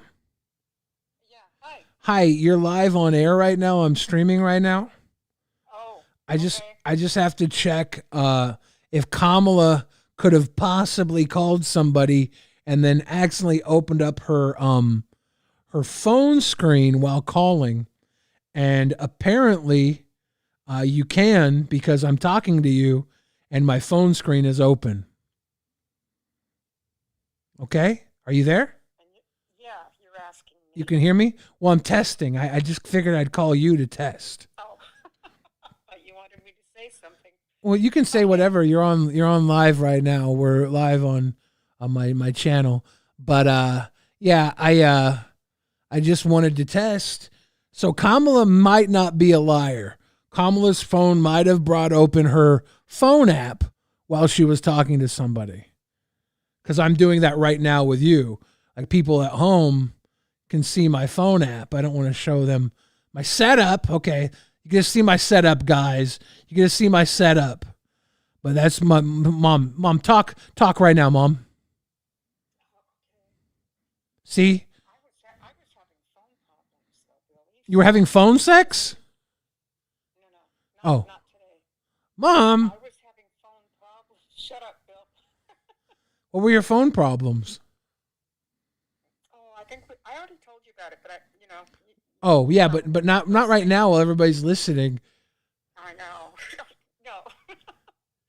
No, just lots of weird glitches and stuff, and Yeah. I just think maybe there's just too much electricity, too much excitement for what's going on. That it's just making the electric stuff just go crazy. So there. Do you think it's Obama? Probably not. Okay. Thanks, Obama. No, I think it was the other guy that you were watching. I'm not saying that. I'm not saying that at all. I'm not going there. Mom, are you going there? No. Okay. Mom, you're sassy tonight. Yeah, well, I have a confession. What's that, Mama?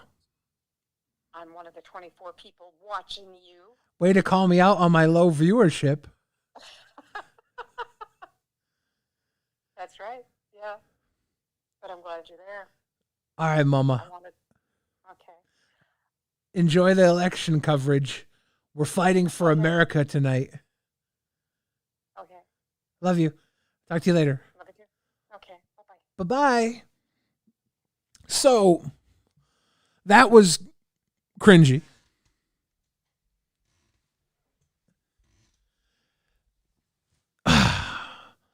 Sorry about that, guys. I didn't realize my mom was going to answer the phone. No, I'm kidding. That was my sweet mom. I called my mom. She was on the phone, and you could see I had my phone app open. So we're going to say Kamala could have been on the phone with somebody, and her phone app, her camera app opened up. Okay? To give the benefit of the doubt to Kamala. She might not have been lying.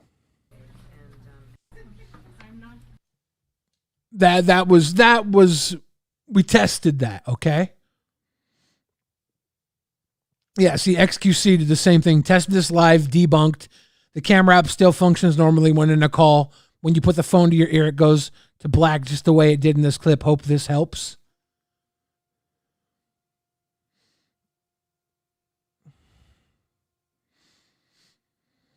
Yeah, man. Yeah, man.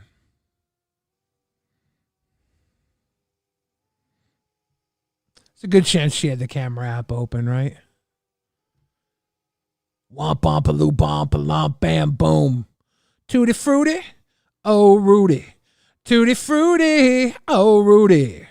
Tutti fruity, oh Rudy. Womp bump a loo bump a bump bam boo. My mom's still watching. I love you, Mama. All right.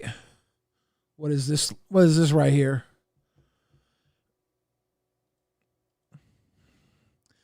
Josh Stein says North Carolina embraced division in electing him governor over challenger Mark Robinson. Okay, let's check it out.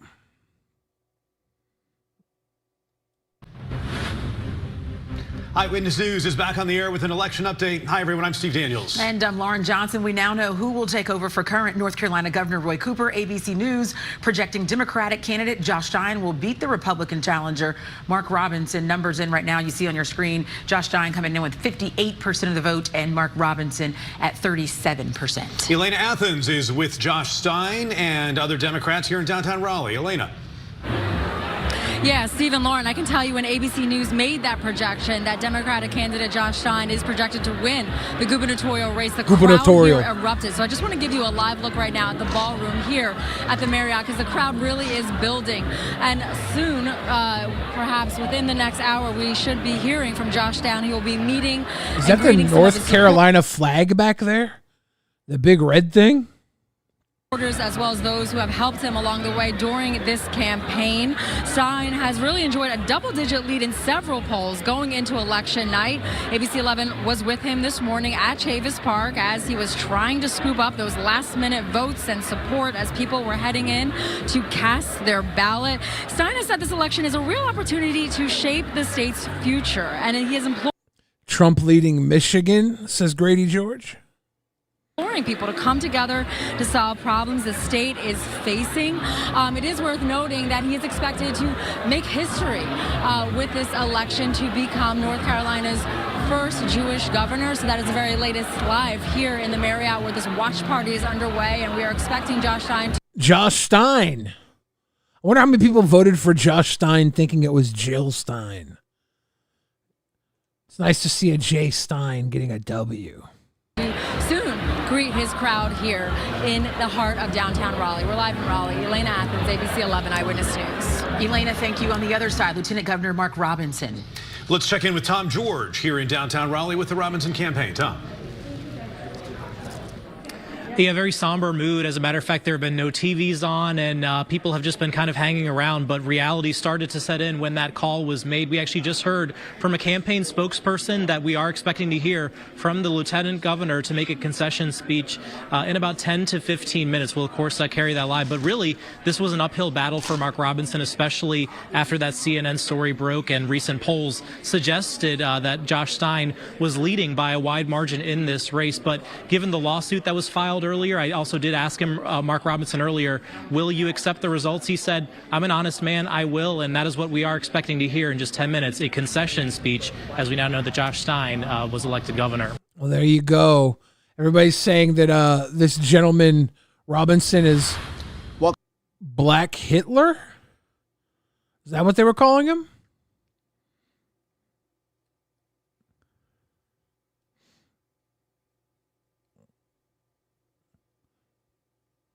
I don't know, man.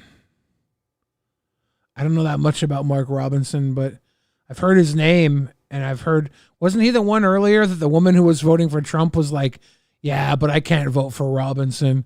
She was the gay woman voting for Trump. That's why he posts on Nude Africa. National Guard on alert in Washington State, Oregon, and Nevada. Ooh, it's about to be a wonderful night. Accentuate the positive, irregulate the negative. That's what SubTube says, but is ranch a better dipping sauce? Good question. I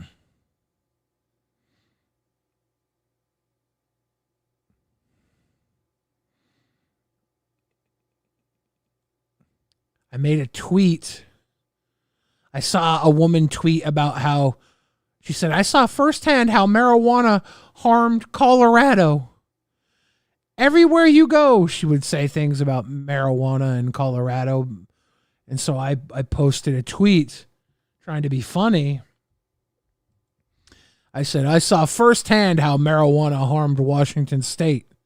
Everywhere you go, the only thing you see is people playing frisbee golf. And there are almost too many options for munchies when you order DoorDash. As a joke that, you know, weed causes you to play frisbee golf and order DoorDash. And this person responded, this is the biggest of your problems? Get a life, you inconsiderate hog. My words hurt this man. Enough for him to want to attempt to hurt me. What the hell? Why such harsh words? I'm an inconsiderate hog. Damn, Sonny. That reminds me of Jon Stewart 2009. Yeah, my original thoughts. I thought it was a funny tweet. Now I'm an inconsiderate hog. Fuck, I got dumped on my knuckles there.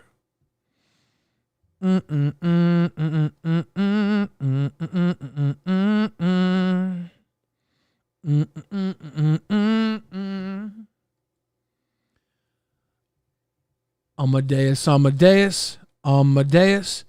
Michael Flynn and Papa John are on InfoWars right now. Look at Papa John.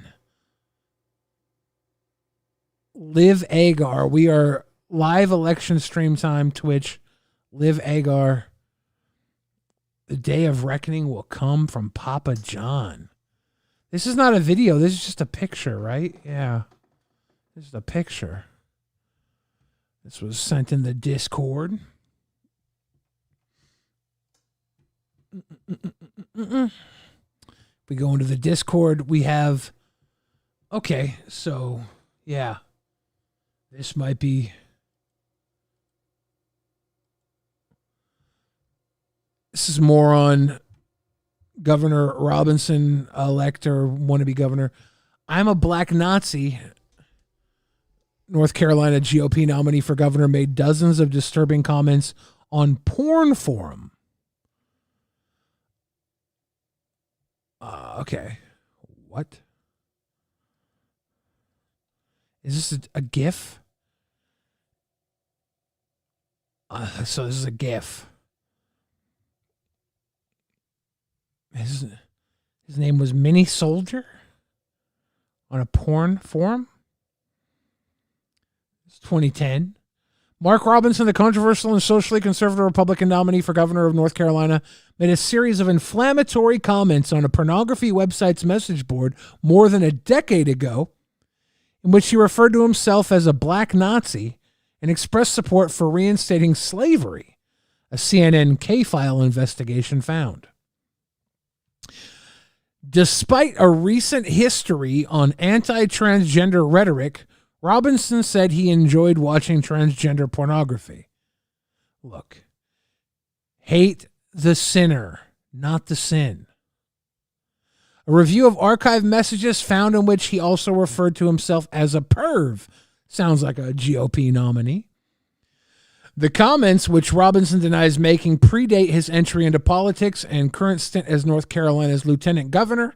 They were made under a username that CNN was able to identify as Robinson by matching a litany of biographical details and a shared email address between the two.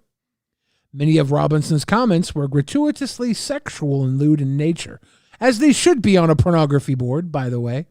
They were made between 2008 and 2012 on Nude Africa, a pornographic website that includes a message board. The comments were made under the username Mini Soldier, a moniker Robinson used frequently online. Robinson listed his full name on his profile for Nude Africa, as well as an email address he used on numerous websites across the internet for decades. CNN is reporting only a small portion of Robinson's comments on the website given their graphic nature. Screenshots show Robinson used Mini Soldier all over the internet. Black Planet. My man had to have had a Black Planet. When they said 2008 to 2012, I was like, what about his Black Planet site? Pinterest, Facebook, where he was questioning a transgender wrestler. I think that transgender wrestler Mac Beggs wins second Texas State Girls Championship. Interesting. I remember when I was in high school wrestling, the girls wrestled with the boys. They didn't have their own wrestling. I'm the majority on YouTube. Mini Soldier Discus. I don't know what discus even is. Discuss. Dude just don't give a fuck. Many of Robinson's comments on Nude Africa stand in contrast to his public stances on issues such as abortion and transgender rights. Publicly, Robinson has fiercely argued that people should use bathrooms only that correspond to the gender they were assigned at birth. He also said transgender women should be arrested for using women's restrooms.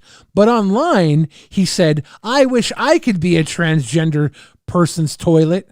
Whip out that stinky dicky pee-pee and piss on me, bearded man lady.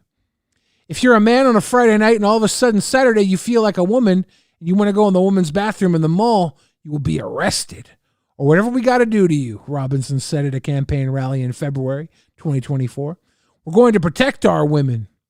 Yet privately, under the username Mini Soldier on Nude Africa, Robinson graphically described his own sexual arousal as an adult from the memory of secretly peeping on women in public gym showers as a 14-year-old. Okay, this is the self-report claim that anybody that thinks a transgender person is going to be peeping in on women in the bathroom is reporting what they would do if they were allowed in a woman's bathroom.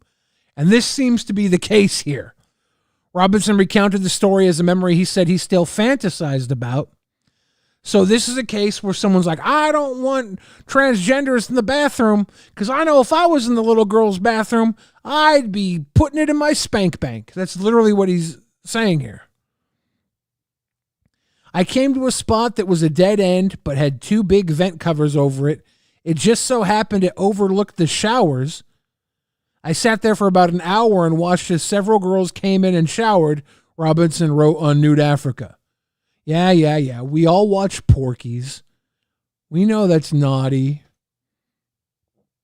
CNN is not publishing the graphic sexual details of Robinson's story.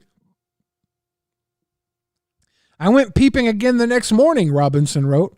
But after that, I went back and the ladder was locked. So those 2 times were the only times I got to do it. Memories.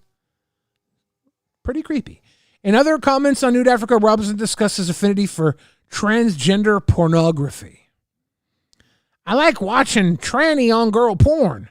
That's fucking hot. It takes the man out while leaving the man in, Robinson wrote. And yeah, I'm a perv too. You want them in your porn, but you don't want them to take pee-pees. Pee-pees. I like watching... In an interview with CNN on Thursday, Robinson repeatedly denied that he made the comments on Nude Africa. This is not us. These are not our words. And this is not anything that is characteristic of me, Robinson said. Presented with the litany of evidence connecting him with the Mini Soldier username on Nude Africa, Robinson said, I'm not going to get into the minutia of how somebody manufactured these salacious tabloid lies. CNN first reached out to Robinson Tuesday morning with evidence connecting him to the comments on Nude Africa. It took his campaign 2 days to respond and issue a denial. During his interview with CNN, Robinson repeatedly said the issues that faced North Carolinians were more important than what he called tabloid trash. And he steered the conversation towards attacking his opponent in the race, Democrat Josh Stein, the state's attorney general. We're not getting out of this race. These are people who are counting on us to win this race, Robinson said. A history of controversial statements. It's a GIF or a video. Let's see what they could be. A history. Tonight, a rising star in the Republican Party calling survivors of school shootings, quote, stupid kids, and a, quote, commie stooge. That's new reporting coming into Out Front from CNN's K-File. K-File has unearthed a long history of attacks from North Carolina Lieutenant Governor Mark Robinson, who is widely expected to be the Republican nominee for governor. One Facebook post Robinson shared just days after the Parkland shooting said the survivors rode, quote, a river of blood to 15 minutes of Fameville. Andrew Kaczynski, senior editor of CNN's K-File, is Out Front. So, Andrew, there are a lot more comments where those came from. Yeah, that's right. The lieutenant governor of North Carolina has a lengthy history of attacking those student activist survivors of that 2018 shooting in Parkland, Florida, calling them prostitutes and spoiled little bastards in some of his posts. Now, you mentioned earlier that post that we just... Okay, I really enjoy using the word prostitute. Seems a little insensitive when you're talking about victims of a school shooting. Just saw, that was just days after the shooting. In one of these posts that we see here, he refers to David Hogg and one of those students as communists. I want to show this other post that he put up here, these 2 posts about David Hogg, where this is a meme, I guess, that he made of David Hogg, in which he put them in almost a boss hog from the Dukes of Hazzard, and then you see these memes where he laughs about people who are saying that you shouldn't be making fun of children who were in that school shooting. And you also found he justified the shooting of protesters. Yeah, that's right. In one radio show that we went on, we found that he actually justified the shooting of student protesters at Kent State in 1970, saying that's something that he wanted to see emulated today. Now, even the Nixon administration in the 1970s said that shooting was completely unjustified. Take a listen to his comments.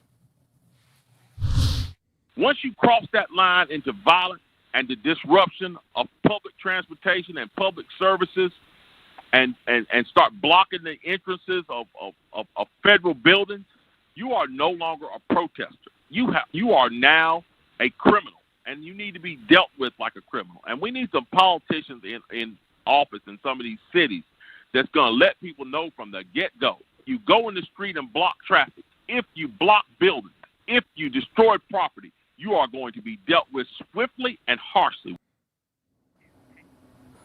Now, we did reach out to his office to ask about all of these posts that he shared and those comments, and his office did not respond to us. Just for context here, how big of a name is Robinson in North Carolina politics? Yeah, his rise, he was, when we saw those posts earlier, he was essentially just a guy who was posting memes on Facebook.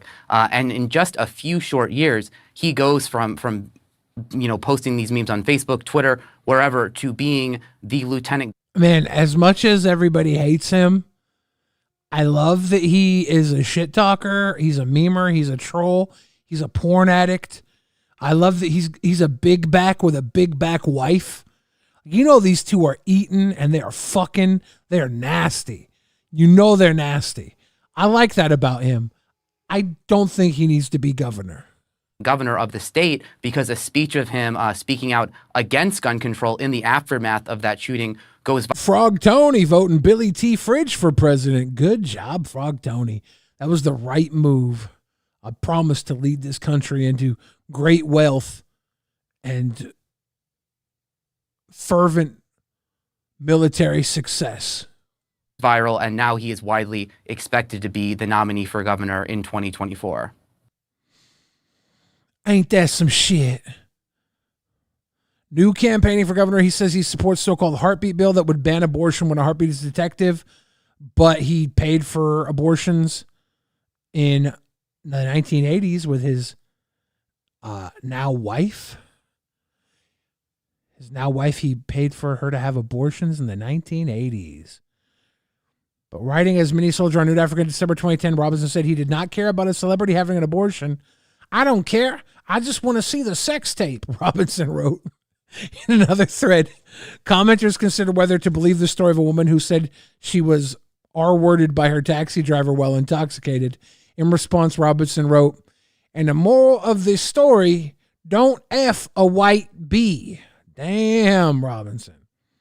Robinson, who would become North Carolina's first black governor if elected, also repeatedly maligned civil rights leader Martin Luther King Jr., attacking him in such intense terms that the user accused him of being a white supremacist.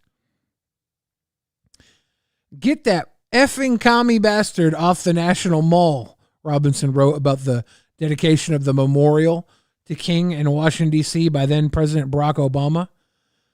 Robinson said, I'm not in the KKK. They don't let blacks join. But if I was in the KKK, I would have called him Martin Lucifer, not King, Robinson responded. CNN's reporting on Robinson's comments come a few weeks after the assembly. A North Carolina digital publication reported that Robinson frequented local video pornography shops in the 1990s and 2000s.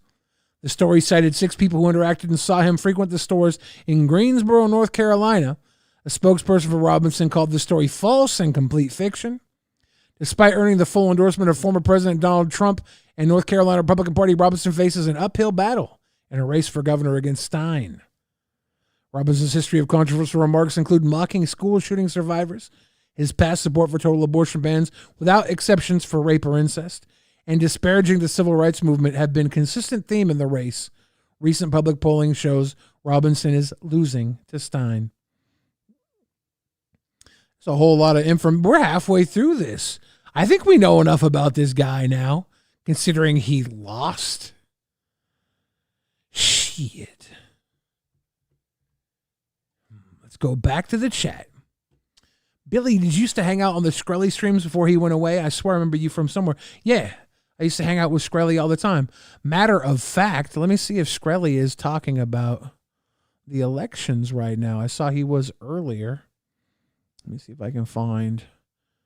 Boom, boom, boom, boom, boom, boom, boom, boom, boom, boom. He's live. Let's see what Martin is talking about on the elections.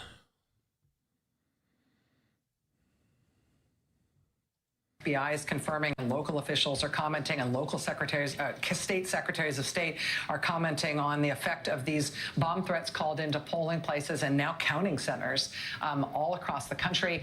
None of these bomb threats is thought to be associated with an actual bomb, with anything actually exploding. There hasn't been any sign of that whatsoever. These appear to be false bomb threats that are designed to disrupt. The FBI says in at least some of these cases, these are attributable to Russia, or they're investigating whether or not these may be of Russian origin.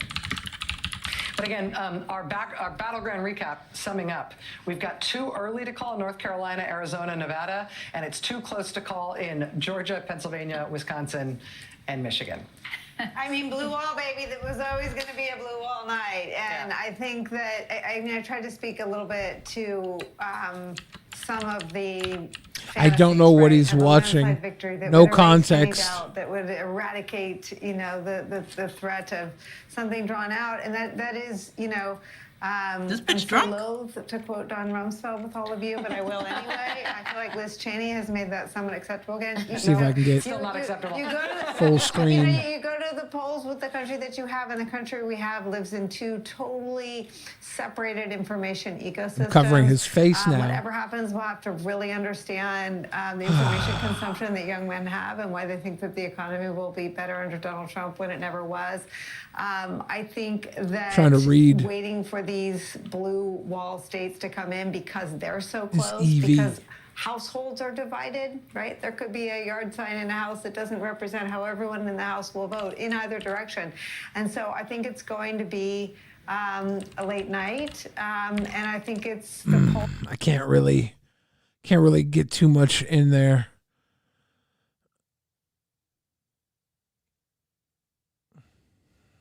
What is this?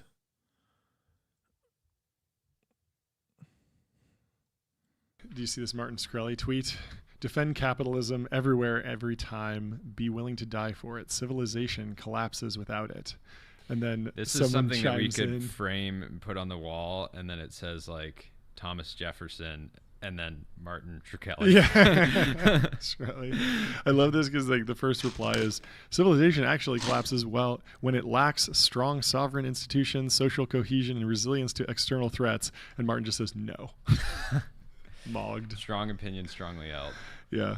Yeah, no, I just think not enough people are saying this. Yep. And I think it's now becoming a normal view within our hyper online technology world, but outside of, my little brother, I've had to talk with him in the last year being like, no, capitalism is actually good. It's like, if you look at all these different categories, whether it be education or healthcare or housing, life expectancy, capitalism is the driving force that enables improvement in those areas. So ultimately you have to imagine that it's fairly good. So it's one of those things that feels obvious, but like I actually think is worth talking about because our generation was. Yeah, but we don't actually have capitalism anymore. Everything's, and at least in America, it's something else. The generation that grew up where it was okay to be in the class. You guys want me to make an incel sheet? An incel spreadsheet? Let me open up my incel spreadsheet. I don't show my desktop. I don't know how to do this. Fuck. Let's let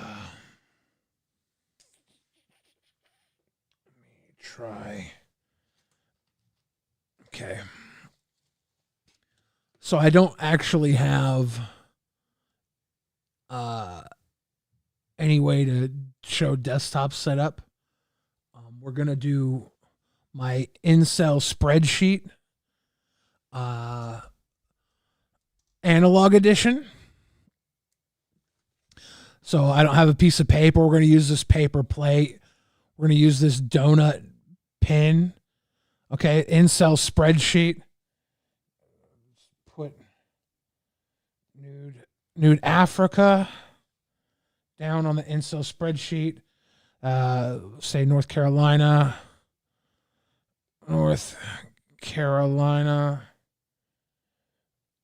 goes Stein,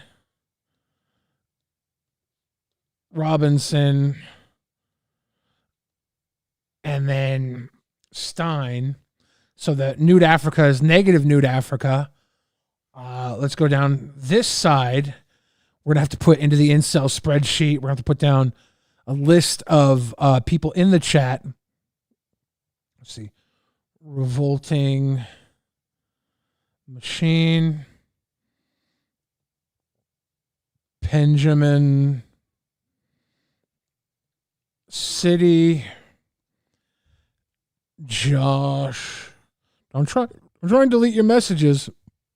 You're still getting written down. I can see you. Josh Womack. James DeGloria.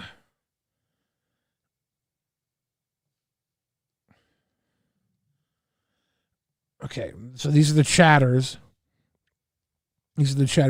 Beefy McSteak. All right. So then we have to go for the Electoral College. All right. Can't believe I'm drawing the entire map. This is exactly what the map looks like, by the way.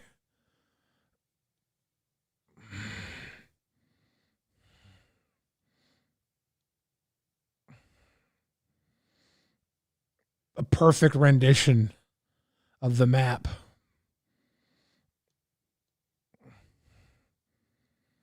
The lakes. This is perfect rendition of the U.S. map. Trump, spelled turniper, and then Kamala. All right.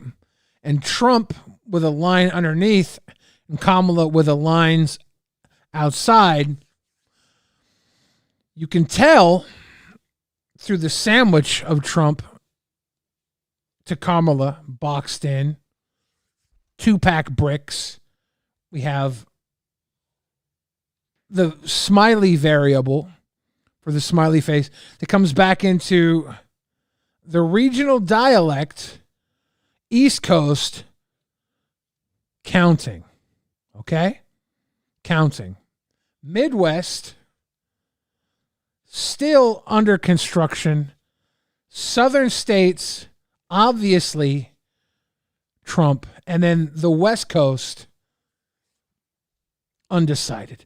This convergence zone, the Northwest, we do have National Guard, okay? National Guard in this area. National Guard in this area. And then if you look to the East Coast, you have what is either a squirt gun, okay, or a penis. We'll say the East Coast is a peenie with a floatable ball bag, all right, on what apparently is a badonkadonk Tonka truck, all right? See the badonkadonk Tonka truck of a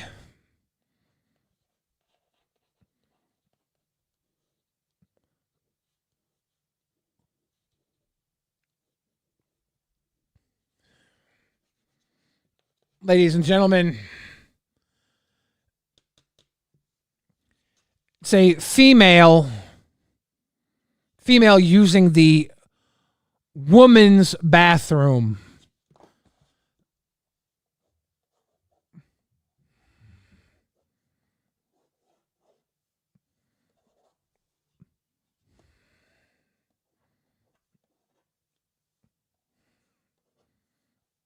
Ladies and gentlemen, this is the woman's bathroom. She's pissing standing up in the woman's bathroom. There is no urinal. There's no urinal in the woman's bathroom. She's pissing standing up. Ladies and gentlemen, if you don't vote Trump, you will piss to stand up.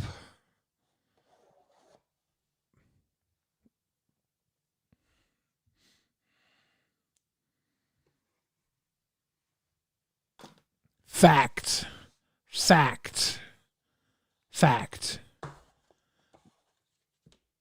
Thank you for my incel spreadsheet. I hope you've all paid close attention.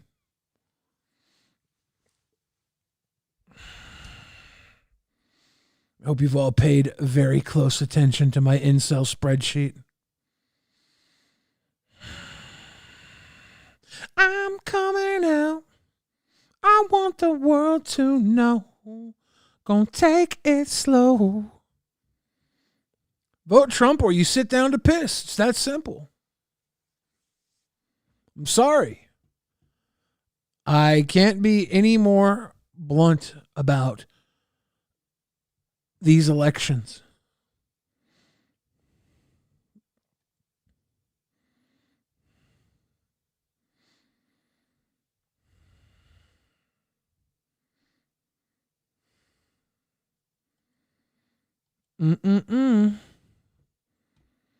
Ding dong. Trump is at 211. Kamala is at 145. 270 to win.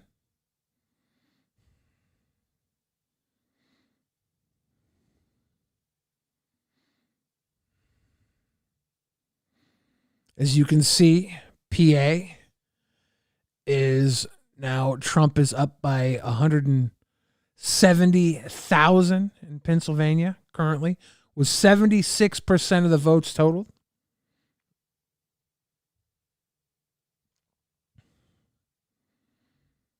We have Trump up by 130,000 in Georgia with 90% of the votes totaled. I do believe he was up by 170,000 in Georgia earlier. So that window is tightening. Jill Stein with 16,000. Libertarians polling ahead of the Green Party. Florida is locked in Donald Trump. We got Trump locked in. We got Harris locked in. Oh, Washington State's a little tighter than Washington State hasn't been called yet for Kamala. Turns out my vote was needed. Cornel West is on the ticket. Wow. The Justice for All Party. Nevada not currently being counted yet. 0% in. Idaho Trump for Trump. Minnesota is pretty high up for Trump with only 14% counted. Nebraska's 53% in for Trump currently. New Mexico looking pretty blue with 72% in. Arizona leaning towards Trump with 51% of the vote in. Ooh. You vote, Billy? I did not vote. Do. I live in Washington State. If it comes down to one vote in Washington State, I'll cry. I won't cry. I'm surprised it's this close, though. Looks like we're tired of this partisan bullshit. We want to be Bellevue in Washington State. We want to be Bellevue. Yeah, they just predicted Oregon will go to Kamala. It's got a pretty hefty lean. Basically, they're predicting the dark red is going and the dark blue is going. But they'll probably officially call most of these places soon. It's going to come down to these swing states. They projected Ohio to Trump.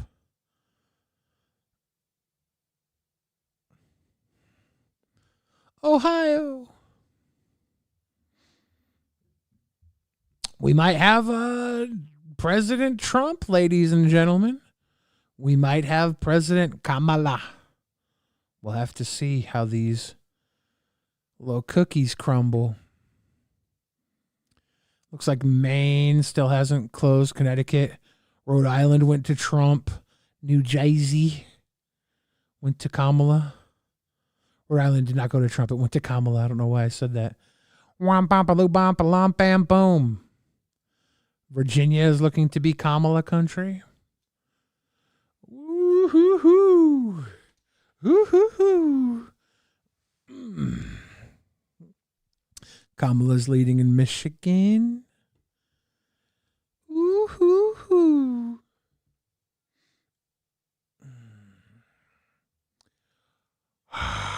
I am running out of steam. What do you guys think? Should we do something other than election for a minute? Check and see what's going on. Oh, shit. Oh, shit. Oh, shit. We're getting onion posts in the Discord. Are we about to go full onion? Well, votes are still pouring in, still being counted, but it's still a little too early to tell exactly which minority will be the scapegoat in this election. Low African-American turnout, obviously a popular excuse for Democrats, but they just don't have the data that they really need to be able to blame them, at least not yet. Looking to the Republican side, they're looking at Florida, hoping that Latino voters, especially female, come through for them as a viable path to blame for all of their party's shortcomings. But the night is young. Plenty of groups are still out there. You have young voters, old voters, Asian voters, all still in play. Muslims, Cubans, certainly the list goes on. And some minority will be to blame tonight. The only thing we really know for sure at this point is that no matter what happens, it will not be my fault. And I didn't vote. You've seen the news. Now touch it with your fingers. To receive your monthly... What the fuck is this? A controversial new ad from the Trump campaign rolled out this week, depicting a montage of all the people the former president says he'll kill if he's elected in November. The largely silent commercial, which openly promises the murder of various political rivals, celebrities, and even a handful of ordinary citizens, is already airing in battleground states and has become one of the largest ad buys and harshest attack ads of the entire cycle.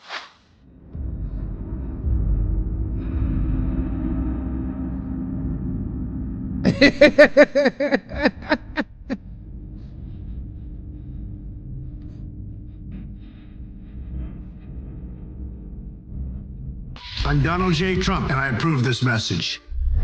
For more reaction, I'm joined now by former Republican political strategist Mark. This is the Onion, guys. It's not real, guys. It's not real, guys.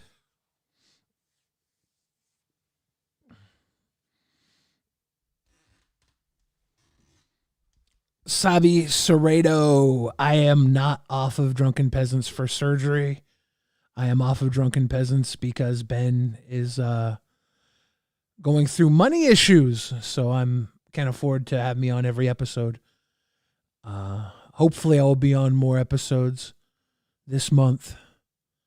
Nothing happened between Billy and Ben other than I am been taken off of shows for money issues.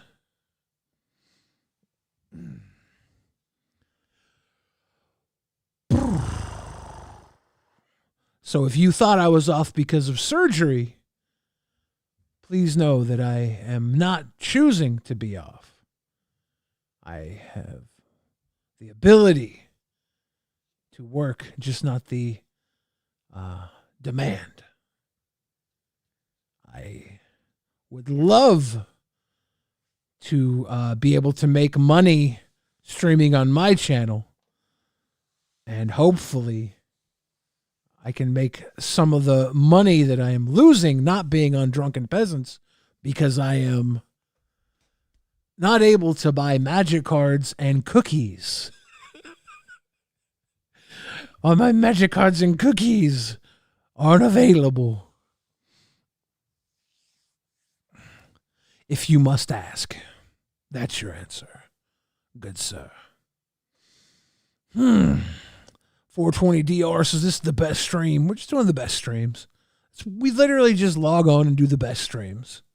That's what we do. It's our goal to do the best streams.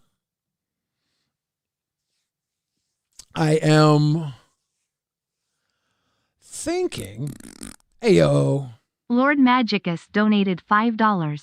Better not make money on your own channel, boy. No, Magicus. I want to make money on my own channel, boy. How dare you? You doing a King Cobra meme, though. Maybe that will be what we do to get some of the election funk off of us. Maybe we'll watch a little King Cobra.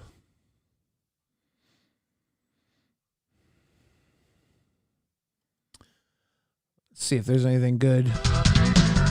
Whoa.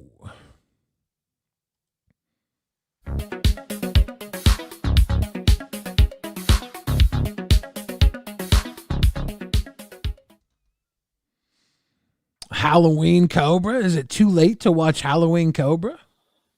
Greetings, fellow YouTubers.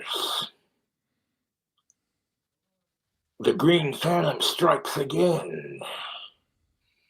Hope you're all having a fantastic Halloween. Yes, I can drink with the mask on.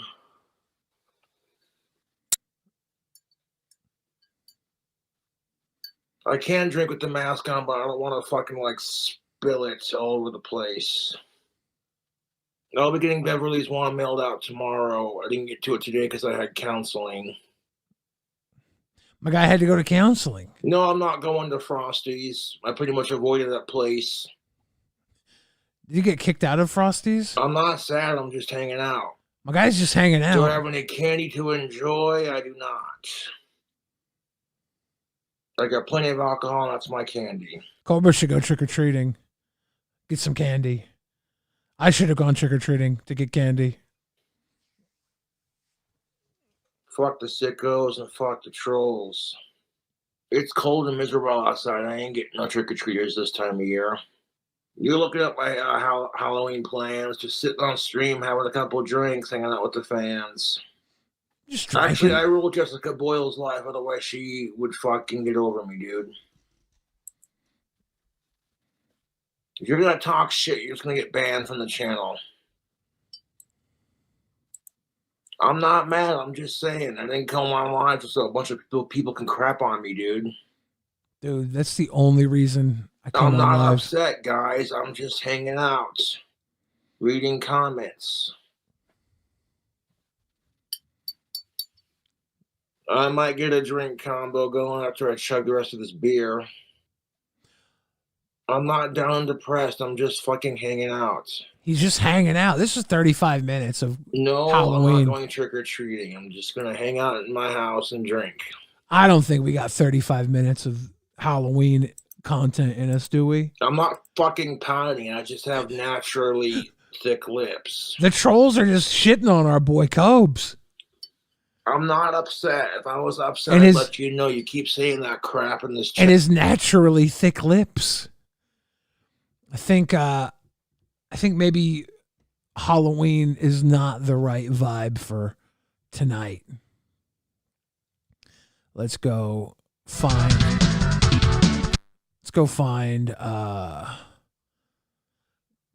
Cobes. Specifically, 3 hours ago, he made a brand new drink combo. Hey, with your boy King Cobra back. That's at more another reasonable. video. We got a drink combo for election night. Ooh, that's what's up. I stopped by a local awesome liquor store and picked up a bottle of cherry mead. Not the kind I make, but actually, they have a good selection in that store. They do, and the cashier were super friendly, man. People were like, it's a YouTube celebrity. Fuck sickos, fuck the trolls.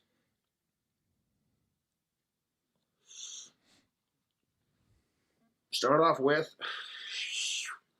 Jack Daniel's Southern Peach Country Time Cocktail. Oops, is it a twist top? It is not. Are those You need a bottle of malt that. beverages? Clack. It's election night. Let's get it. We'll see who wins. I, unfortunately, did not make it to the polls in time. By the time I did make it there, the line was the longest fucking line on the planet. Yeah. And your state's going to And go that's what Trump it is. We'll anyways. see He's who a Trumper. wins.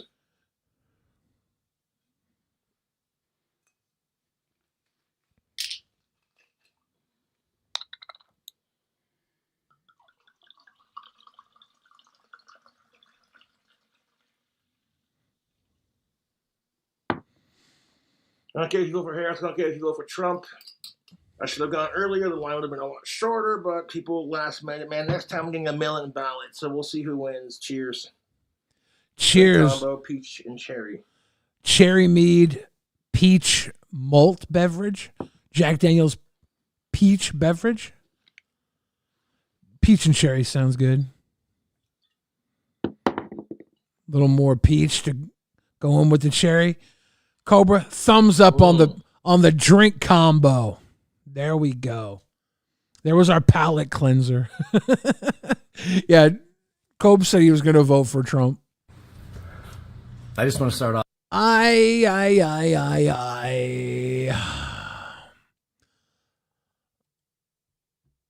Let's take a look. If anybody has any cute content, election related, and wants to send it in, I'll take another peek at the peeker here in a second. But let's see what's going on. According to CNN,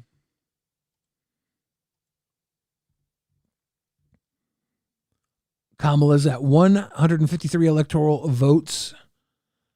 Trump's at 211. Trump has 51.4% of the popular vote counted. Kamala has 47.1% of the popular vote counted. And this is over 100 million votes counted now. We're looking at almost 110 million votes counted.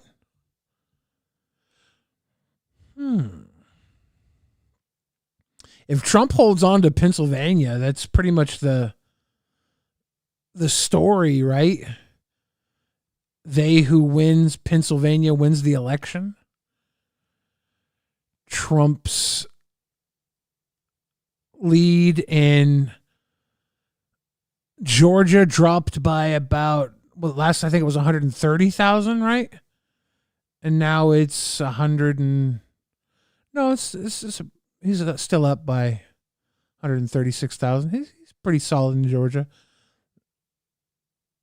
Pennsylvania has 77% counted. 60% Washington, Arizona 51% again. Very tight in Arizona. Do we have this election map here? No, where's the one? 270 to win.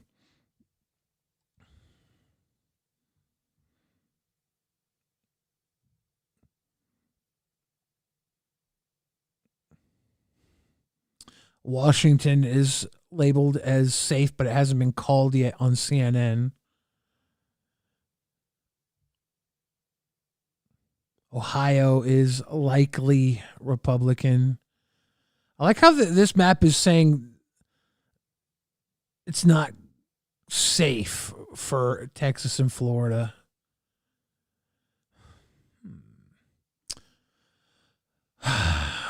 Cheers. Who do you think will win at this point?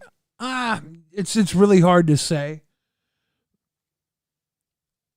Like, there's that big boost that comes at the end of the night from all the major cities. And if they lean Democrat like they tend to, Kamala could pull out Pennsylvania maybe. But looks like Pennsylvania is going to call the election again.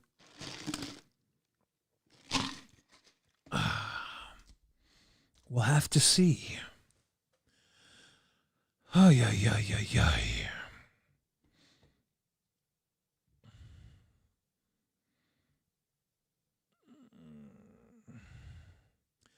I'm going to scour Twitter real quick for hot commentary. We got please God. People are praying to God. Reminder of what certain states looked like last time. I promise you it's not over. This is a pro-Biden victory. Please keep the wave going from the Associated Press.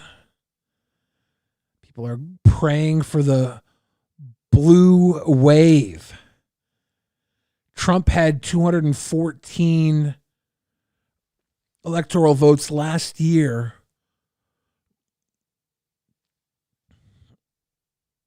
Around this time, or not last against Biden, he had 214. It looks like he's got 214 now, as is.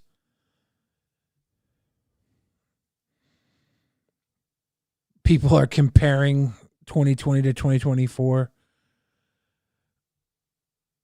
I am looking for something concrete to bring up. What's this? Elon has officially changed the like icon to promote Donald Trump during the elections. If you're in support, like and retweet this to show your stance. While the like animation has indeed changed, it's not specifically to support Trump. It was changed for election day. These cats are crazy. Someone's drawn art of Trump and Elon in bed together. That's nasty. Elon plans to spend election night with Donald Trump, the New York Times reports. And then they respond by drawing them in bed together. That's naughty. That's naughty. That's naughty. All you can say. We live in time tonight. Man, that hit hard. How'd you like that, Revolting Machine? I liked We Live in Time. It was good. It hit hard.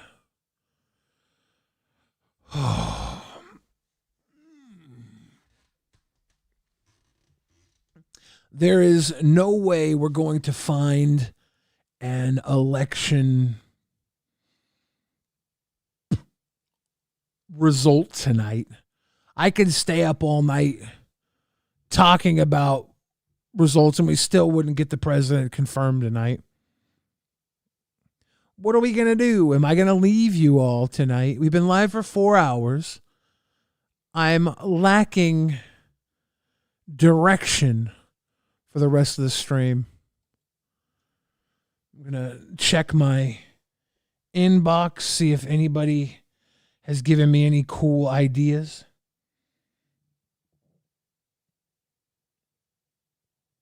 I think we might be wrapping it up.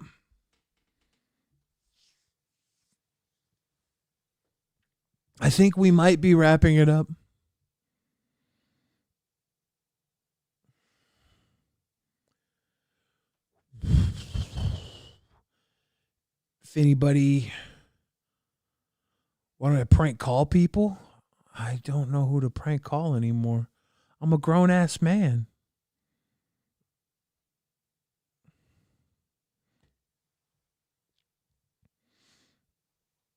I've ran out of prank phone callings.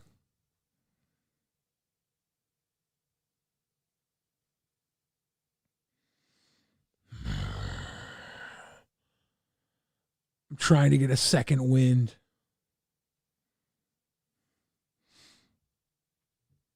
I'm trying to see where this wind will come from. Prank call the DNC. Which DNC do I prank call when I prank call the DNC?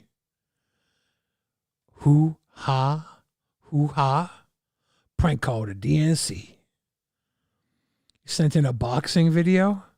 My doctor told me I can't box with my pacemaker. That was a harsh reality.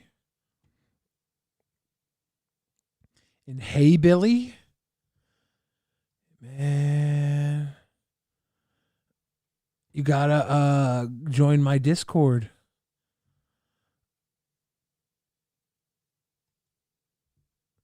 Billy's Discord. What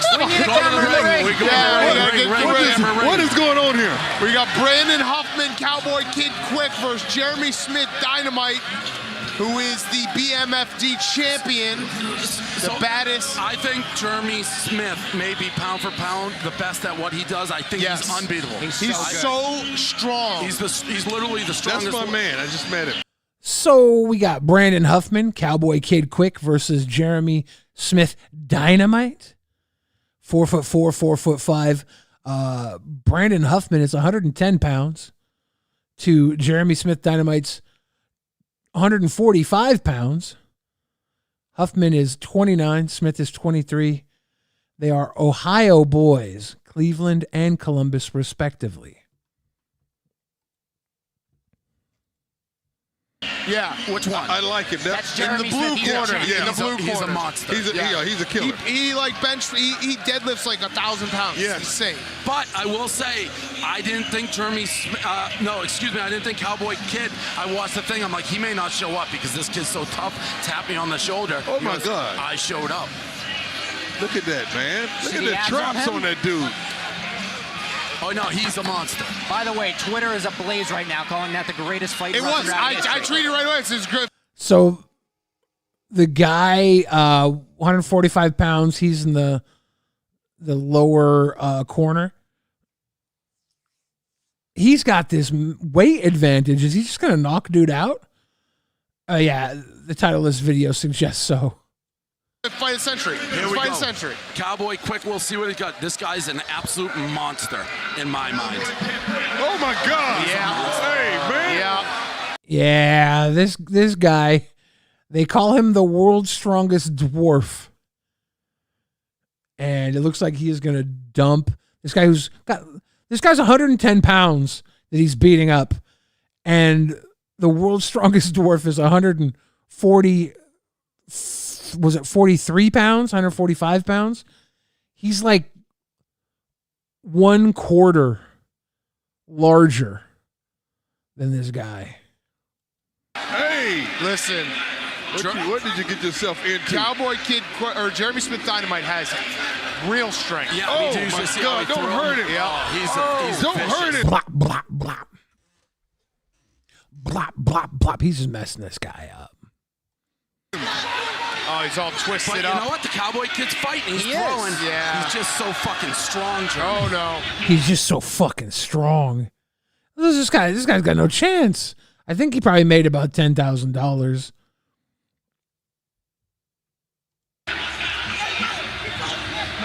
Jeremy is just so fucking strong.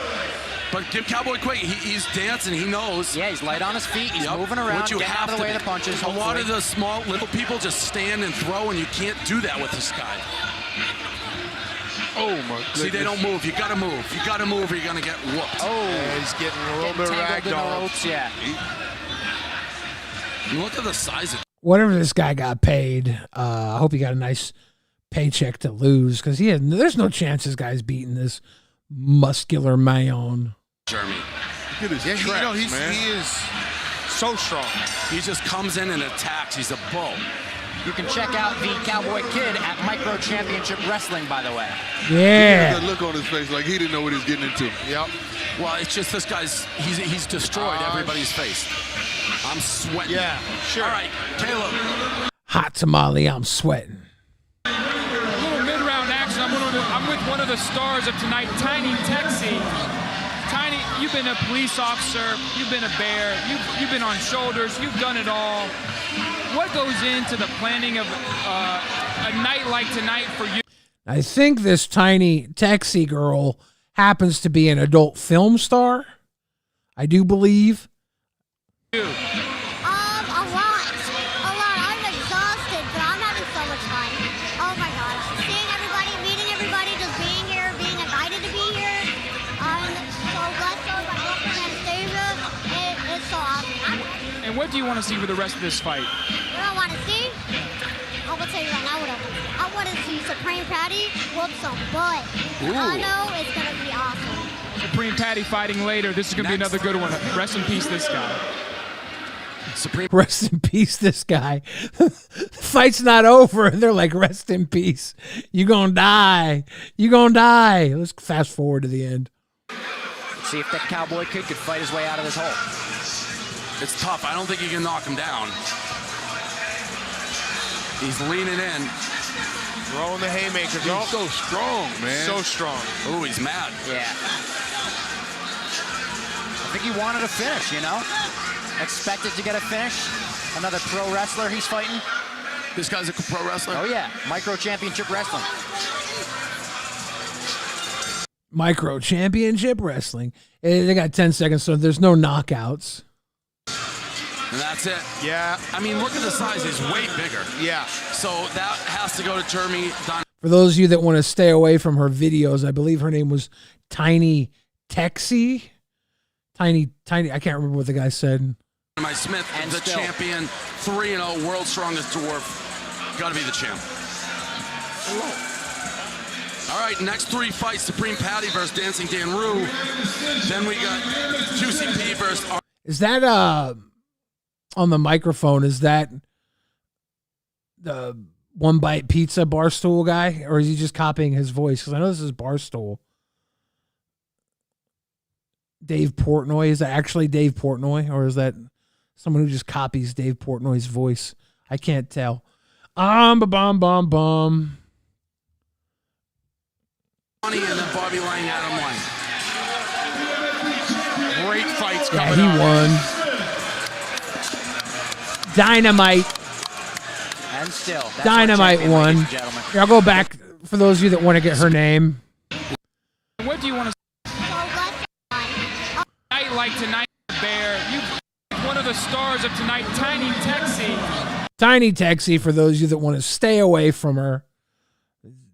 There you go. For those of you that want to stay away from her. Don't look up Tiny Texie. I think there's naughty stuff of her online. Don't look at it.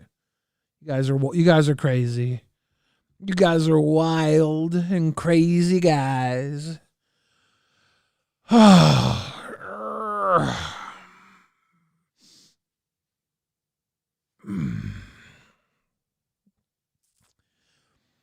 think I prepared about 2 hours worth of show, and we're now 4 hours into the show. I've been stretching out this show like a magician. Hope everybody's having some fun. I want to check out this.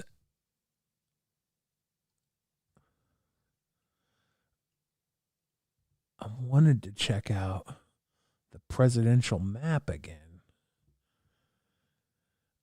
We got 227 on Trump.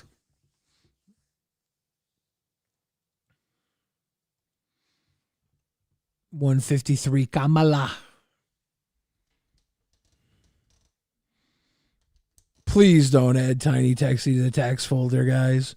Please. 82% in with a pretty commanding lead for Donald Trump in Pennsylvania. We might have Trump. Might be a Trump presidency. Nevada is leaning towards Trump with 2% in. Arizona's still kind of stalled out.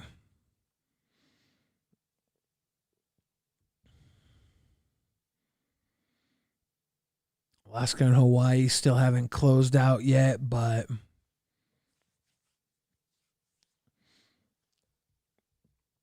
Manu Raju, live expert analysis. Manu Raju says the battle for the House may turn on 5 seats held by GOP freshmen in New York. Let's check in on them. Mike Lawler holding a comfortable lead with just over 1/3 of the vote in. Mark Molinaro is losing with more than half the vote in. Brendan Williams also losing with more than half in. Anthony D'Esposito down with about half in. Nick LaRota is ahead comfortably with more than 3/4 in. As Yogi Berra once said, it's deja vu all over again. Trump holds the lead in Georgia, North Carolina, and now in Pennsylvania, but there are still plenty of votes to be counted for Harris to come back. For instance, Trump has now taken the lead in Pennsylvania by 58,000 votes, but at that exact point in 2020, Trump led by 200,000 votes. Looks like a long night and maybe some days after that. So Trump led by 200,000 votes at this exact point in 2020. And right now he seems to be ahead by over 200,000 votes at this point an hour later. So interesting. At this point in the night, there are blinking warning signs across the map that are causing some concern for the Harris campaign. The latest example, Dane County, Wisconsin. Yes, Harris is up considerably in the county home to Madison, but Trump is at 26%. If that holds as more votes come in, that could be a statewide problem for Harris.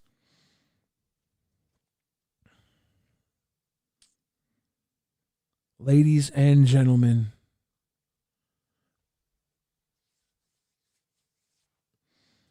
I want to say, no matter how things go,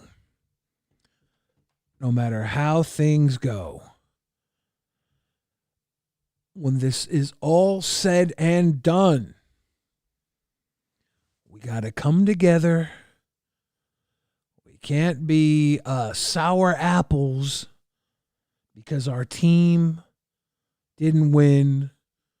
We got to win as a whole. We got to win as a collective. We got to be happy and healthy Americans. We got to figure out what that means. Either way, if Kamala or Trump wins, we got to figure out what the next 4 years are going to look like. The next 40 years. Shit's going to get really weird with AI,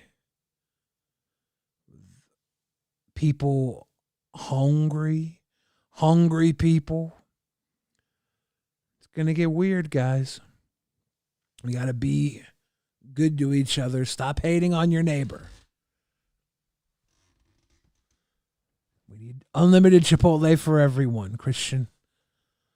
That's what I vote on. Unlimited Chipotle for everyone. Riders in the streets.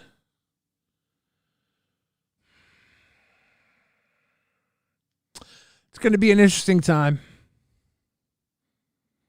If there's somebody you love, tell them that you love them. If there's no one that you love, I love you. You're not alone. I love you just the way you are. Portland's about to look like minced meat tomorrow. No free Chipotle for Portland.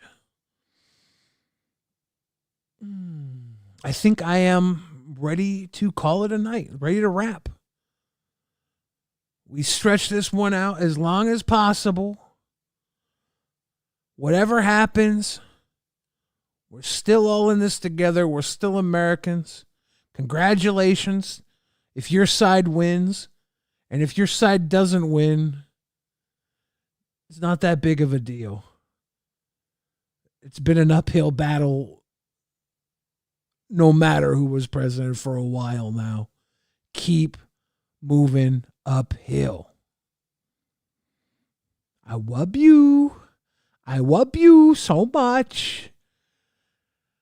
I'm going to go get a nice piece of beef jerky, a little ice water. I'm going to sit back and relax. You guys have a good night. Thank you for hanging with me.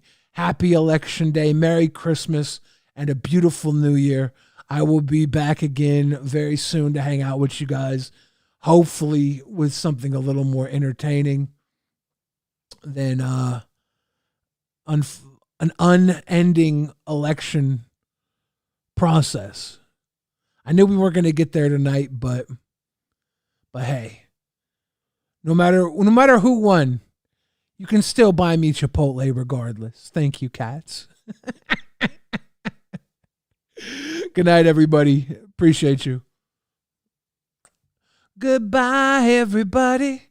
It's time to go. Gotta leave you all behind to face the truth. Mama, ooh, I don't wanna die. I sometimes wish I'd never been born at all. Carry on, carry on. Nothing really matters. Nothing really matters. Anyone can see. Nothing really matters to me.